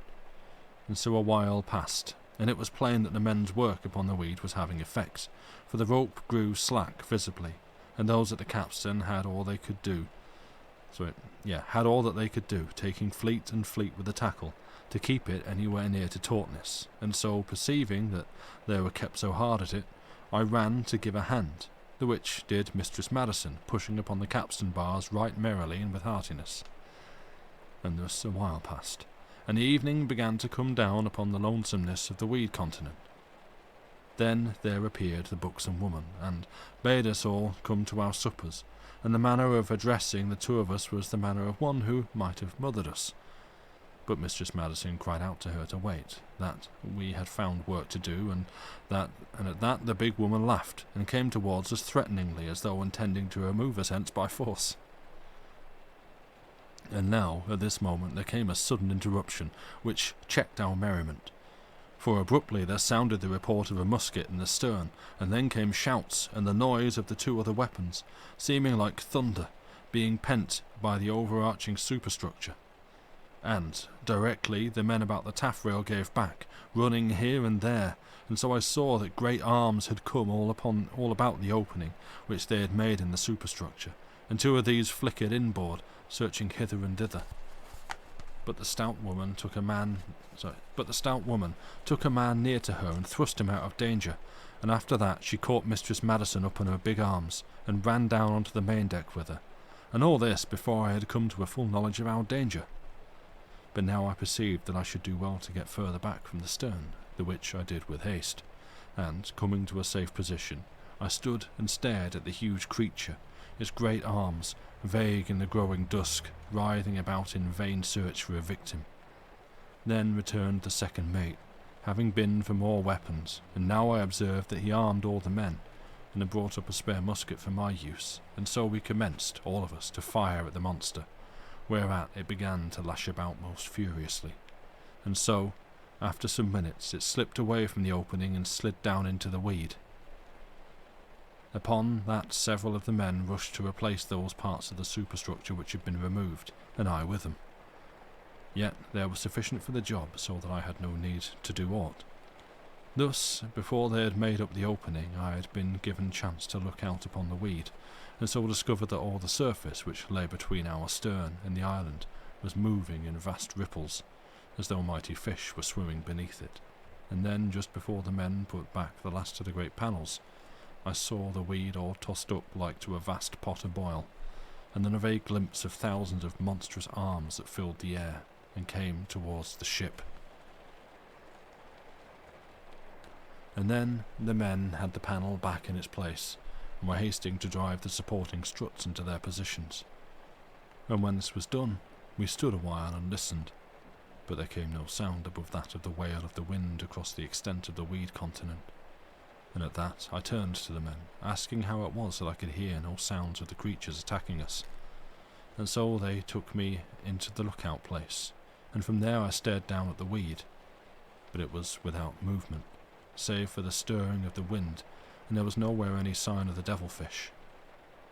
Then, seeing me amazed, they told me how that anything which moved the weed seemed to draw them from all parts, but that they seldom touched the hulk unless there was something visible to them which had movement. Yet, as they went on to explain, there would be hundreds and hundreds of them lying all about the ship, hiding in the weed, but that if we took care not to show ourselves within their reach, they would have gone, most of them, by the morning. And this, the men told me in a very matter-of-fact way, for they had become inured to such happenings. Presently, I heard Mistress Madison calling to me by name, and so descended out of the growing darkness to the interior of the superstructure, and here they had lit a number of rude slush lamps, the oil for which, as I learned later, they obtained from a certain fish which haunted the sea beneath the weed in very large schools, and took near any sort of bait with great readiness. And so, when I had climbed down into the light, I found the girl waiting for me to come to supper, for which I discovered myself to be in a mightily agreeable humour. Presently, having made an end of eating, she leaned back in her seat and commenced once more to bait me in a playful manner, the which appeared to afford her much pleasure, and in which I joined with no less, and so we fell presently to more earnest talk, and in this wise we passed a great space of the evening. Then there came to her a sudden idea, and what must she do but propose that we should climb to the lookout, and to this I agreed with a very happy willingness, and to the lookout we went. Now, when we had come there, I perceived her reason for this freak, for away in the night, astern the hulk, there blazed halfway between the heavens and the sea a mighty glow, and suddenly, as I stared, being dumb with admiration and surprise, I knew that it was the blaze of our fires upon the crown of the bigger hill. For, all the hill being in shadow and hidden by the darkness, there showed only the glow of the fires, hung, as it were, in the void, and a very striking and beautiful spectacle it was. Then, as I watched, there came abruptly a figure into view upon the edge of the glow, showing black and minute, and this I knew to be one of the men come to the edge of the hill to take a look at the hulk or test the strain of the hawser.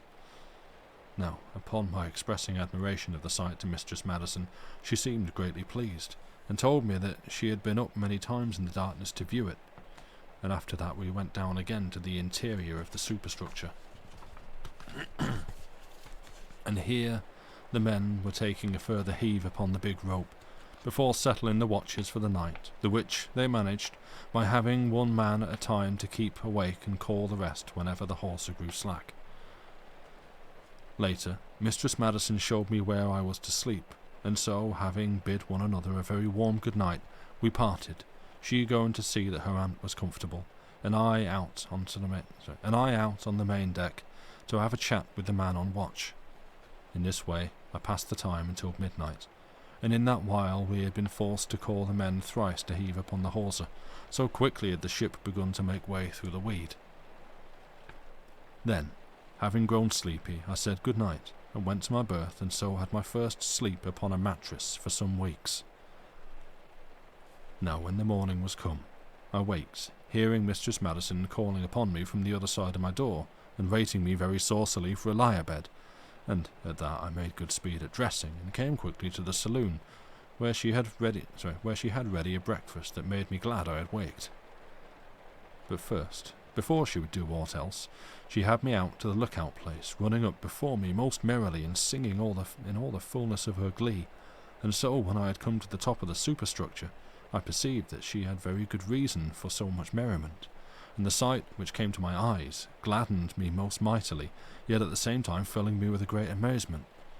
For, behold, in the course of one night we had made near unto 200 fathoms across the weed, being now, with what we had made previously, no more than some 30 fathoms in from the edge of the weed. And there stood Mistress Madison beside me, doing somewhat of a dainty step-dance upon the flooring of the lookout, and singing a quaint old lilt that I had not heard that dozen years. And this little thing, I think, brought back more clearly to me than aught else how that this winsome maid had been lost to the world for so many years, having been scarce of the age of 12 when the ship had been lost in the weed continent.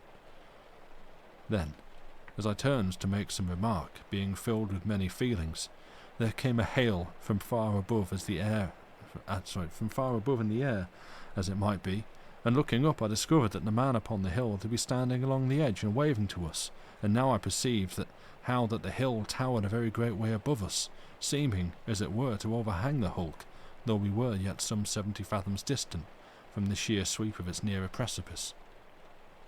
And so, having waved back our greeting, we made down to breakfast, and having come to the saloon, set to upon the good victuals, and did very sound justice thereto. Presently, having made an end of eating, and hearing the clack of the capstan poles, we hurried out on the deck and put our hands upon the bars, intending to join in the last heave, which should bring the ship free out of her long captivity. And so for a time we moved round about the capstan, and I glanced at the girl beside me, for she had become very solemn, and indeed it was a strange and solemn time for her. For she, who had dreamed of the world as her childish eyes had seen it, was now, after many hopeless years, to go forth once more to it, to live in it, and to learn how much had been dreams, and how much real. And with all these thoughts I credited her, for they seemed such as would have come to me at such a time, and presently I made some blundering effort to show her that I had understanding of the tumult which possessed her, and at that she smiled at me with a sudden queer flash of sadness and merriment, and our glances met, and I saw something in hers which was but newborn, and though I was but a young man, my heart interpreted it for me, and I was all hot suddenly with the pain and sweet delight of this new thing. For I had not dared to think upon that which already my heart had made bold to whisper to me, so that even thus soon I was miserable out of her presence. Then she looked downward at her hands upon the bar, and in that same instant there came a loud abrupt cry from the second mate, to vast heaving, and at that all the men pulled out the bars and cast them upon the deck, and ran, shouting, to the ladder that led to the lookout, and we followed, and so came to the top, and discovered that at last the ship was clear of the weed, and floating in the open water between it and the island. Now at the discovery that the hulk was free, the men commenced to cheer and shout in a very wild fashion, as indeed is no cause for wonder, and we cheered with them. Then, suddenly, in the midst of our shouting, Mistress Madison plucked me by the sleeve and pointed to the end of the island where the foot of the bigger hill jutted out into a great spur, and now I perceived a boat coming round into view, and in another moment I saw that the boatswain stood in the stern, steering. Thus I knew that he must have finished repairing her whilst I had been on the hulk. By this, the men about us had discovered the nearness of the boat and commenced shouting afresh, and they ran down into the bows of the vessel and got ready a rope to cast. Now when the boat came near, the men in her scanned us very curiously, but the boatswain took off his headgear with a clumsy grace that well became him, at which Mistress Madison smiled very kindly upon him, and after that she told me with great frankness that he pleased her, and more, that she had never seen so great a man, which was not strange, seeing that she had seen but few since she had come to years when men become of interest to a maid. After saluting us, the boatswain called out to the second mate that he would tow us round to the far side of the island, and to this the officer agreed, being, I surmised, by no means sorry to put some solid matter between himself and the desolation of the great weed continent. And so, having loosed the hawser, which fell from the hilltop with a prodigious splash, we had the boat ahead, towing. In this wise we opened out, presently, the end of the hill. But feeling now the force of the breeze, we bent a kedge to the hawser, and, the boatswain carrying it seawards, we warped ourselves to windward of the island, and here, in 40 fathoms, we vast heaving, and rowed to the kedge. Now when this was accomplished, they called to our men to come aboard, and this they did, and spent all of that day in the talk and eating, for those in the ship could scarce make enough of our fellows. And then, when it had come to night, they replaced that part of the superstructure which they had removed from about the head of the mizzen stump, and so, all being secure, each one turned in and had a full night's rest, of the which needed many of them stood in sore need. The following morning, the second mate had a consultation with the boatswain, after which he gave the order to commence upon the removal of the great superstructure, and to this each one of us set himself with vigour. Yet it was a work requiring some time, and near 5 days had passed before we had the ship stripped clear.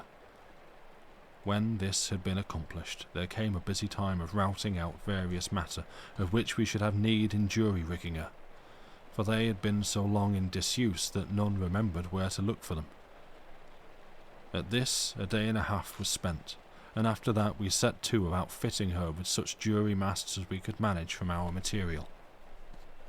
Now after the ship had been dismasted, all those 7 years gone, the crew had been able to save many of her spars, these having remained attached to her, through their inability to cut away all the gear, and though this had put them in sore peril at the time of being sent to the bottom with a hole in their side, yet now they had every reason to be thankful, for by this accident we had now a foreyard, a topsail yard, a main topgallant yard, and the fore topmast. They had saved more than these, but had made use of the smaller spars to shore up the superstructure, sawing them into lengths for that purpose. Apart from such spars as they had managed to secure, they had a spare topmast lashed along under the starboard bulwarks, and a spare topgallant and royal mast lying along the starboard side. Now, the second mate and the boatswain set the carpenter to work upon the spare topmast, bidding him make for it some trestle trees and bolsters, upon which to lay the eyes of the rigging, but they did not trouble him to shape it. Further, they ordered the same to be fitted to the fore topmast and the spare topgallant and royal mast, and in the meanwhile the rigging was prepared, and when this was finished they made ready the shears to hoist the spare topmast, intending this to take the place of the main lower mast. Then, when the carpenter had carried out the orders, he was set to make 3 partners, with a step cut in each, these being intended to take the heels of the 3 masts, and when these were completed they bolted them securely to the decks at the forepart of each one of the stumps of the lower masts. And so, having all ready, we hove the main mast into position, after which we proceeded to rig it. Now, when we had made an end of this, we set to upon the foremast, using for this the fore topmast which they had saved, and after that we hove the mizzen mast into place, having for this the spare topgallant and royal mast. Now, the manner in which we secured the masts, before we ever came to rigging of them, was by lashing them to the stumps of the lower masts, and after which we lashed them, we drove dunnage and wedges between the masts and the lashings, thus making them very secure. And so, when we had set up the rigging, we had confidence that they would stand all such sail as we should be able to set upon them. Yet, further than this, the boatswain bade the carpenter make wooden caps of 6-inch oak, these caps to fit over the squared heads of the lower mast stumps, and having a hole, each of them, to embrace the jury mast, and by making these caps in 2 halves, they were able to bolt them on after the masts had been hove into position. And so, having gotten in our 3 jury lower masts, we hoisted up the foreyard to the main, to act as our main yard, and did likewise with the topsail yard to the fore, and after that we sent up the topgallant yard to the mizzen. Thus we had her sparred, all but a bowsprit and jibboom. Yet this we managed by making a stumpy spike bowsprit from one of the smaller spars which they had used to shore up the superstructure, and because we feared that it lacked strength to bear the strain of our fore and aft stays, we took down 2 hawsers from the fore, passing them in through the hawse holes and setting them up there, and so we had her rigged, and, after that, we bent such sail as our gear enabled us to carry, and in this wise had the hulk ready for sea. Now, the time that it took us to rig the ship and fit her out was 7 weeks, saving 1 day. And in all this time we suffered no molestation from any of the strange inhabitants of the weed continent, though this may have been because we kept fires of dried weed going all the night about the decks, these fires being lit on big flat pieces of rock which we had gotten from the island. Yet for all that we had not been troubled. We had more than once discovered strange things in the water swimming near to the vessel, but a flare of weed hung over the side, on the end of a reed, had sufficed always to scare away such unholy visitants. And so, at last, we came to the day on which we were in so good a condition that the boatswain and the second mate considered the ship to be in a fit state to put to sea, the carpenter having gone over so much of her hull as he could get at, and found her everywhere very sound, though her lower parts were hideously overgrown with weed, barnacles, and other matters. Yet this we could not help, and it was not wise to attempt to scrape her, having consideration to the creatures which we knew to abound in those waters. Now in those 7 weeks, Mistress Madison and I had come very close to one another, so that I had ceased to call her by any name save Mary, unless it were a dearer one than that, though this would be one of my own invention, and would leave my heart too naked did I put it down here. Of our love for one another I think yet, and ponder how that mighty man, the boatswain, came so quickly to a knowledge of this state of our hearts, for he gave me a very sly hint one day that he had a sound idea of the way in which the wind blew, and yet, though he said it with a half jest, methought there was something wistful in his voice as he spoke, and at that I just clapped my hand in his, and he gave it a very huge grip, and after that he ceased from the subject.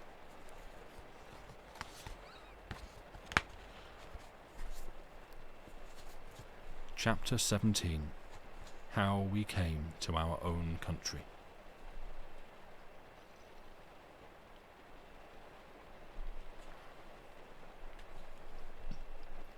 Now, when the day came on which we made to leave the nearness of the island, and the waters of that strange sea, there was great lightness and heart among us, and we went very merrily about such tasks as were needful. And so, in a little, we had the kedge tripped, and had cast the ship's head to starboard, and presently had her braced up upon the larboard tack, the which we managed very well, though our gear worked heavily as might be expected. And after that we had gotten under way, we went to the lee side to witness the last of that lonesome island, and with us came the men of the ship, and so, for a space, there was a silence among us, for they were very quiet, looking astern and saying naught, that we had sympathy with them, knowing somewhat of those past years. And now the boatswain came to the break of the poop, and called down to the men to muster aft, the which they did, and I with them, for I had come to regard them as my very good comrades. And rum was served out to each of them, and to me along with the rest, and it was Mistress Madison herself who dipped it out to us from the wooden bucket, though it was the buxom woman who had brought it up from the lazarette. Now, after the rum, the boatswain bade the crew to clear up the gear about the decks and get matters secured, and at that I turned to go with the men, having become so used to work with them. But he called to me to come up to him upon the poop, the which I did, and there he spoke, respectfully, remonstrating with me, and reminding me that now there was need no longer for me to toil, for that I was come back to my old position of passenger, such as I had been in the Glen Carrig ere she foundered. But to this talk of his, I made reply that I had as good a right to work my passage home as any other among us, for though I had paid for a passage in the Glen Carrig, I had done no such thing regarding the Seabird, this being the name of the hulk. And to this my reply the boatswain said little, but I perceived that he liked my spirit, and so from thence until we reached the port of London I took my turn and part in all seafaring matters, having become by this quite proficient in the calling. Yet in one matter I availed myself of my former position, for I chose to live aft, and by this was able to see much of my sweetheart, Mistress Madison. Now after dinner, upon the day on which we left the island, the boatswain and the second mate picked the watches, and thus I found myself chosen to be in the boatswain's, at which I was mightily pleased. And when the watches had been picked, they had all hands to about the ship, the which, to the pleasure of all, she accomplished. For under such great gear, with so much growth upon her bottom, they feared that we should have to veer, and by this we should have lost much distance to leeward, whereas we desired to edge so much to windward as we could, being anxious to put space between us and the weed continent. And twice more that day we put the ship about, though the second time it was to avoid a great bank of weed that lay floating athwart our bows. for all the sea to windward of the island. For all the sea to windward of the island, so far as we had been able to see from the top of the higher hill, was studded with floating masses of the weed, like unto thousands of islets, and in places like to far-spreading reefs. And because of these, the sea all about the island remained very quiet and unbroken, so that there was never any surf, no, nor scarce a broken wave upon its shore, and this, for all that the wind had been fresh for many days. When the evening came, we were again upon the larboard tack, making perhaps some 4 knots in the hour, though had we been in proper rig and with a clean bottom, we had been making 8 or 9, with so good a breeze and so calm a sea. Yet, so far, our progress had been very reasonable, for the island lay maybe some 5 miles to leeward and about 15 astern, and so we prepared for the night. Yet, a little before dark, we discovered that the weed continent trended out towards us, so that we should pass it maybe at a distance of something like half a mile, and, at that, there was talk between the second mate and the boatswain as to whether it was better to put the ship about and gain a greater sea room before attempting to pass this promontory of weed. But at this they decided that we had naught to fear, for we had fair way through the water, and further, it did not seem reasonable to suppose that we should have aught to fear from the inhabitants of the weed continent, at so great a distance as the half of a mile. And so we stood on. For once past this point there was much likelihood of the weed trending away to the eastward, and if this were so, we could square in immediately and get the wind upon our quarter, and so make better way. Now it was the boatswain's watch from 8 in the evening until midnight, and I, with another man, had the lookout until 4 bells. Thus it chanced that, coming abreast of the point during our time of watching, we peered very earnestly to leeward, for the night was dark, having no moon until nearer the morning, and we were full of unease in that we had come so near again to the desolation of that strange continent. And then, suddenly, the man with me clutched my shoulder and pointed into the darkness upon our bow, and thus I discovered that we had come nearer to the weed than the boatswain and the second mate had intended, they, without doubt, having miscalculated our leeway. At this I turned and sang out to the boatswain that we were near to running upon the weed, and in the same moment he shouted to the helmsman to luff, and directly afterwards our starboard side was brushing against the great outlying tufts of the point, and so for a breathless minute we waited. Yet the ship drew clear, and so into the open water beyond the point.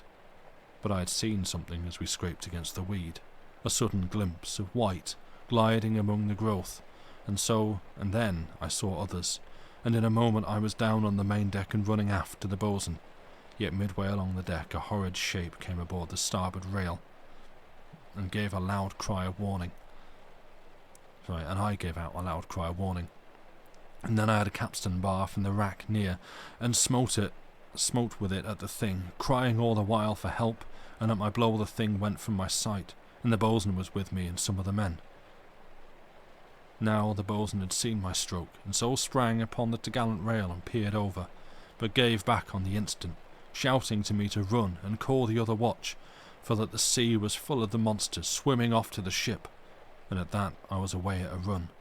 And when I had waked the men I raced aft to the cabin and did likewise with the second mate, and so returned in a minute bearing the boatswain's cutlass, and my own cut and thrust, and the lantern that always hung in the saloon. Now when I had gotten back I found all things in a mighty scurry, men running about in their shirts and drawers, some in the galley bringing fire from the stove, and others lighting a fire of dry weed to leeward of the galley, and along the starboard rail there was already a fierce fight, the men using capstan bars even as I had done.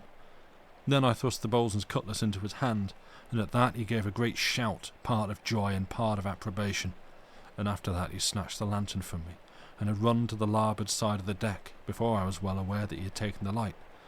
But now I followed him, and happy it was for all of us in the ship that he had thought to go at that moment, for the light of the lantern showed me the vile faces of 3 of the weed men climbing over the larboard rail. Yet the boatswain had cleft them, or ever I could come near.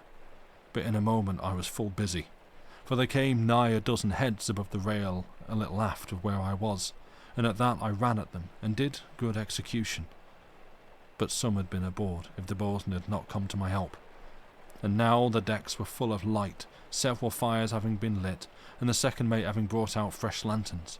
And now the men had got their cutlasses, the which were more handy than the capstan bars.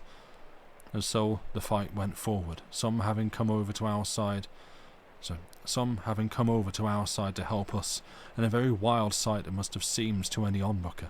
For all about the decks burned the fires and the lanterns, and along the rails ran the men, smiting at hideous faces that rose in dozens into the wild glare of our fighting lights.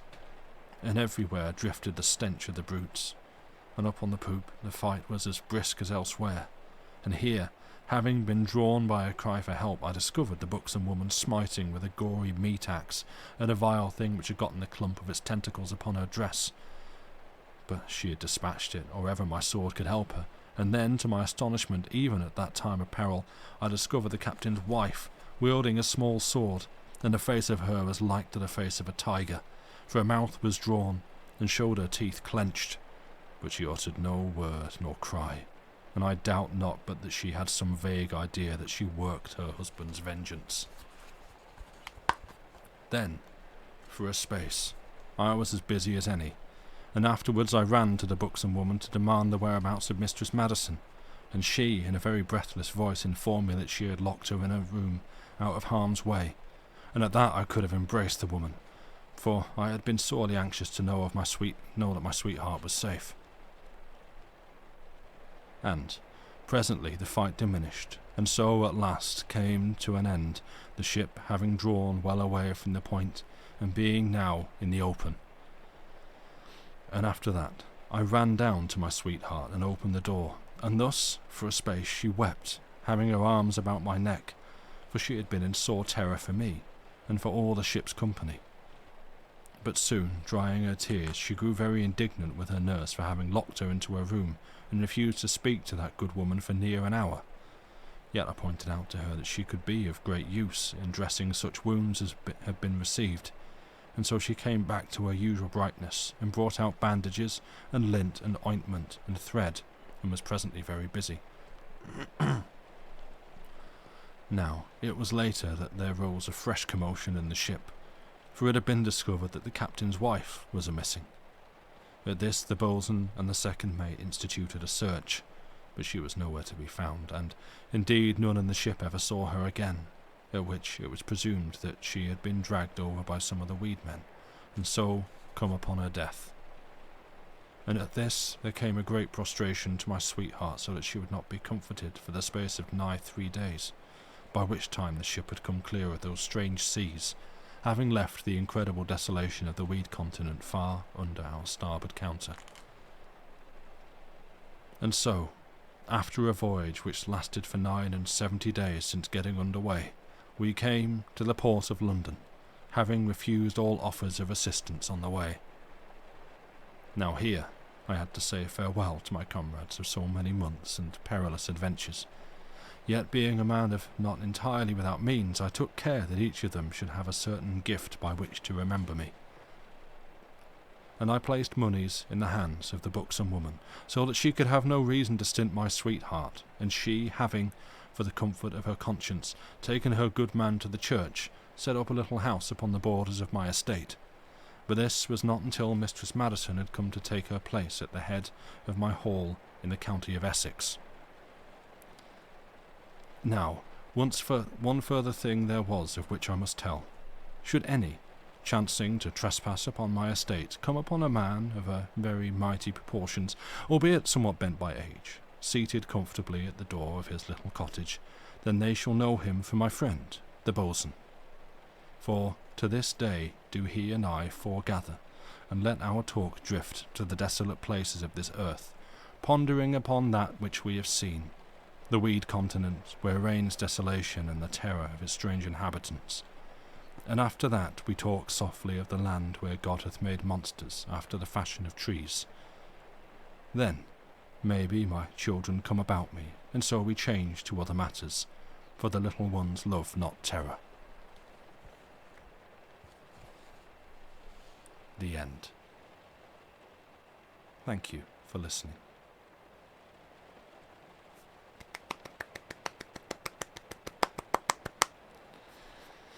The bosun survived. Oh, the bosun survived. Yay, happy ending for the bosun. Well, kind of.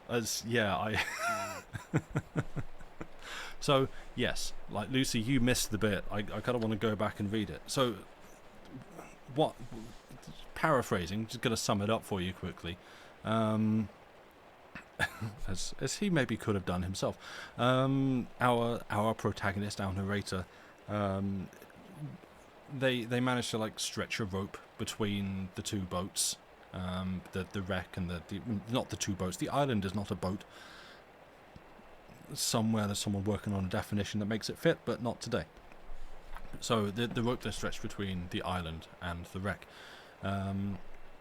And some communication, some food goes back and forth, and our protagonist, our narrator, ends up suggesting to the bosun, like, hey, why don't I get on the seat and you haul me over there? And so they do, and he goes over there, and he is greeted by, as she is defined, the buxom woman. This is her defining characteristic, okay. And then another woman who is sad, and it turns out is the captain's wife, and the captain having been killed by one of the sea devils. By means of a very complicated kite transporting the first rope. Yeah, there was a Jules Verne grade description of a construction of a kite. Does she not have a name? No. There is, I think, possibly one named character in the entire book, and that is Mistress Mary Madison, who is the third woman who is on the ship, who is 19 and he is 23, and obviously, they find themselves falling in love, and it's actually kind of sweet. I like the way that is all covered. But yes, then eventually, like they kind of start, they realize that the boat, the derelict, the wreck, whatever, is coming free in the weeds, and they can actually haul it into the island, and they do. And as they're getting near to the island, I'd missed this somehow when reading it earlier, but the bosun is in the boat that he's repaired and comes like scooting round the side and is like, "Ha! I shall tow you." And Mary Madison's like, "Ooh, he's also quite nice. I like this guy." And I was like, "Oh no, are we going to have is she then just going to fall for the bosun because he is the superior man?" But no, she doesn't. But then, like, after they're on land and they're kind of repairing the boat and stuff, and there's, I'm going to go back and find it, because it's just a bit that, damn it, where is it? Was it the end of the chapter? No. Yes. Of our love for one another I think yet, and ponder how that mighty man, the bosun, came so quickly to a knowledge of the state of our hearts. For he gave me a very sly hint, one day, that he had a sound idea of the way in which the wind blew, and yet, though he said it with a half jest, methought there was something wistful in his voice as he spoke, and at that I just clapped my hand in his, and he gave it a very huge grip, and after that he ceased from the subject. Now, perhaps there is a reading there that is the bosun himself also had feelings for Mistress Mary Madison and realised that, oh no, she's got eyes for this guy instead, sure, whatever. I think that's the second reading. Bosun broken-hearted yet graciously accepting it, what a man. Yeah, I was kind of trying not to glance up at chat because I knew that you fiends would all pick up on it. Is the bosun's heart broken that the narrator chose Mary? That's how I choose to interpret this passage, right? Yes, that is, like, not even like trying to read it. I feel like that is there. I think it's more like a wistful longing for young love rather than specific jealousy after her. I don't know. Yeah, maybe, I don't know. Like, to me that it doesn't feel like a subtext or an interpretation. That just feels kind of like text. Obviously, there may be a tremendous age gap, I don't know. The fact that he talks about the bosun being kind of, old and bent by time, it could be that this is a much older man, and it is just like a wistful, like, love, I've missed my chance kind of thing. But, maybe we can imagine a world where there's some other feelings going there. I don't know, but yes, and to be honest, it was definitely about the narrator, yeah, and like on the other hand, I liked that actually the fight on the ship at the end. It's not like, quick, get all the women every woman to safety. Every woman has to be put away to safety, and we the men shall fight. It's like, nah. We've got descriptions of, again, I wish she'd been given a name, but no one else gets one either. But the buxom woman, her defining trait. We got her with an axe just going to town on some of the invaders, and then we've got the captain's wife described as like a tiger, also just out for vengeance. And this is getting more into the realms of headcanon personal fiction as opposed to, in there it's like, well, we assume she died. Nah, I think she found a way to breathe underwater and she is just down there getting revenge. I think one of them, there were a couple of, you had to die to get a name. That was it. It was like, no, yes, true, there was Job who died, and then like some Tompkins or Thompson or whatever. It was Tompkins who also went missing. Yeah, you have to die or go missing to get a name. Fair enough. Good point, Llama. Thank you. But yeah, I respect and appreciate that the cook and the captain's wife both get their moment of action in the fight, and actually, and it's not like ineffective either. They're standing their ground and holding their own and given as good as anyone else, which is great. And then it's kind of funny to me that Mary Madison gets the, oh no, there's someone at the door, quick, shut the cat away treatment. Otherwise it was the man who lost his fingers. Yeah, those are the other characters. Like, who are you? I'm man who lost fingers. And you, man who got bit in arm. Ah, very good. Prominent roles. Love the cook whirling around with a meat cleaver. I think it's like an axe or something, isn't it? It's like, it's not even a cleaver. She's there giving hell with an axe. Yeah, smiting with a gory... Oh, it's meat axe. Okay, yeah. I mean, I guess cleaver-like as well, yeah. Which, that's a rad scene. I like that. Like, yeah, like that's cool. That is a way for them to go. And yeah, even say the captain's wife, sure, by the text she dies, not in my head, but she's still up there fighting. She is also giving hell. She's not just like, oh, but like I feel like kind of a modern interpretation of that. If this was adapted into a film, she'd be there going, oh, my Gerald, where have you gone? What has happened? And then scream as one of the things jumps up on her, and it's like, she recognizes the face of the thing that killed her husband. Nah, here, she's going for it. She's got blades and she's given hell. So yeah, like that's respect to that. I appreciate that. But yeah, that concludes The Boats of the Glen Carrig by William Hope Hodgson. Apparently, The House on the Borderland, I think, is the next one. Apparently that is written in a different style. Because I had seen that, yeah, this one, the way that it is written is not as popular or appealing, and I can see that. It is very much a kind of like a dry diary, just an account of all the things that happened, whether they're really exciting, engaging, or important or not. Which is a way to do it, but it's not. To me, it doesn't make for great entertainment.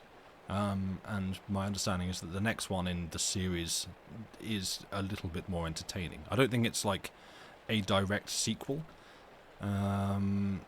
It's not like, as far as I can tell, a continuation of this, but I think it is a further tale of weird things happening in strange sea places that is kind of connected to themes from this or something, I think. I mean, we'll find out when we get there. 1 second.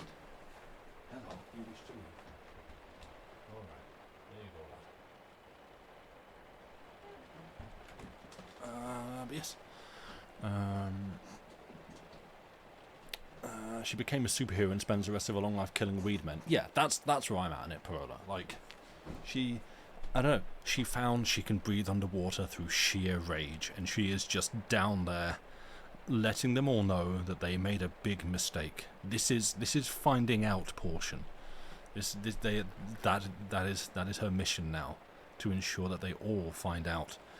You don't know the captain's wife been taken by the creature, or she decided she didn't want to leave the resting place of her husband. Yeah, that's true, actually. Yeah, it could be a thing like that. Stayed on the island, became a weed killer.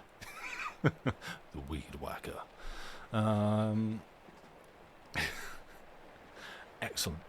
But yeah, I enjoyed that. I feel like the manner in which it is told is not the most interesting. Certainly for me as a reader, it felt I did feel a lot of the time like I was really struggling to inject much personality into it, which, you know, I mean, a large part of that is going to be that I'm not any kind of professional at this. Like, I haven't studied acting. I'm not any kind of voice actor. I don't really consider myself a voice actor, either amateur or certainly not professional. Where I feel like if perhaps there would be some things I could do if I knew what to do to inject a bit more interest into that. But yeah, it felt like a slightly trickier one to read, both on that front and sort of some of the writing. But I enjoyed it. I feel like the ideas there, like I like that he is quite willing, and this is weird because I feel like both what I like about this and what I dislike about Lovecraft is his willingness to present things and not explain them. Whereas, obviously, one of the frustrating things about Lovecraft is that he just goes, there's this big, scary monster. Okay, can you describe it? Not a chance. It's too weird for you to comprehend. If I were to describe it, it would destroy your brain. So, therefore, I cannot. It's just there. It's imagine something scary. And that's... yeah, it doesn't always work. I went a little bit Burner Black there. And yet, I'm quite fine... It's too non-Euclidean, exactly. And yet, I sort of like that Hodgson's willing to just go, there are some weird, screaming man tree things over there. And to sort of say, and you're not going to find out what happens to them. That's it. Like, you don't know why. I don't know why. I didn't figure it out in the course of this story, so you're not going to get to. We just move on. It's just there. Don't go there. It's scary. It will probably try and kill you. And yeah, I don't know. I guess, barring further literary analysis, I like the way he handles it versus the way other contemporaries handled it. Not least with less colonialism and racism. So, hang on, wait. You want a Weedman emote and we want a Charles Dickens emote? Okay, hang on. We only have so many slots. Yes, I did go a little bit Dylan Moran. Some kind of delicious biscuit.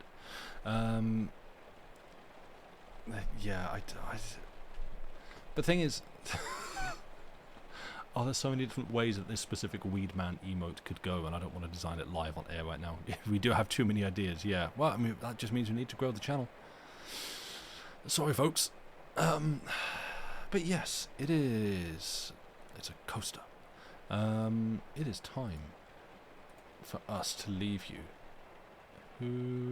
Wait, what? I could... oh, Billiam's on still.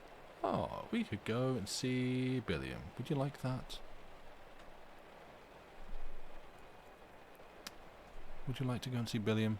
We could go and see Billiam. He's good people. He is indeed on. Okay, then let us do that. Let's spell it correctly. Spell it correctly.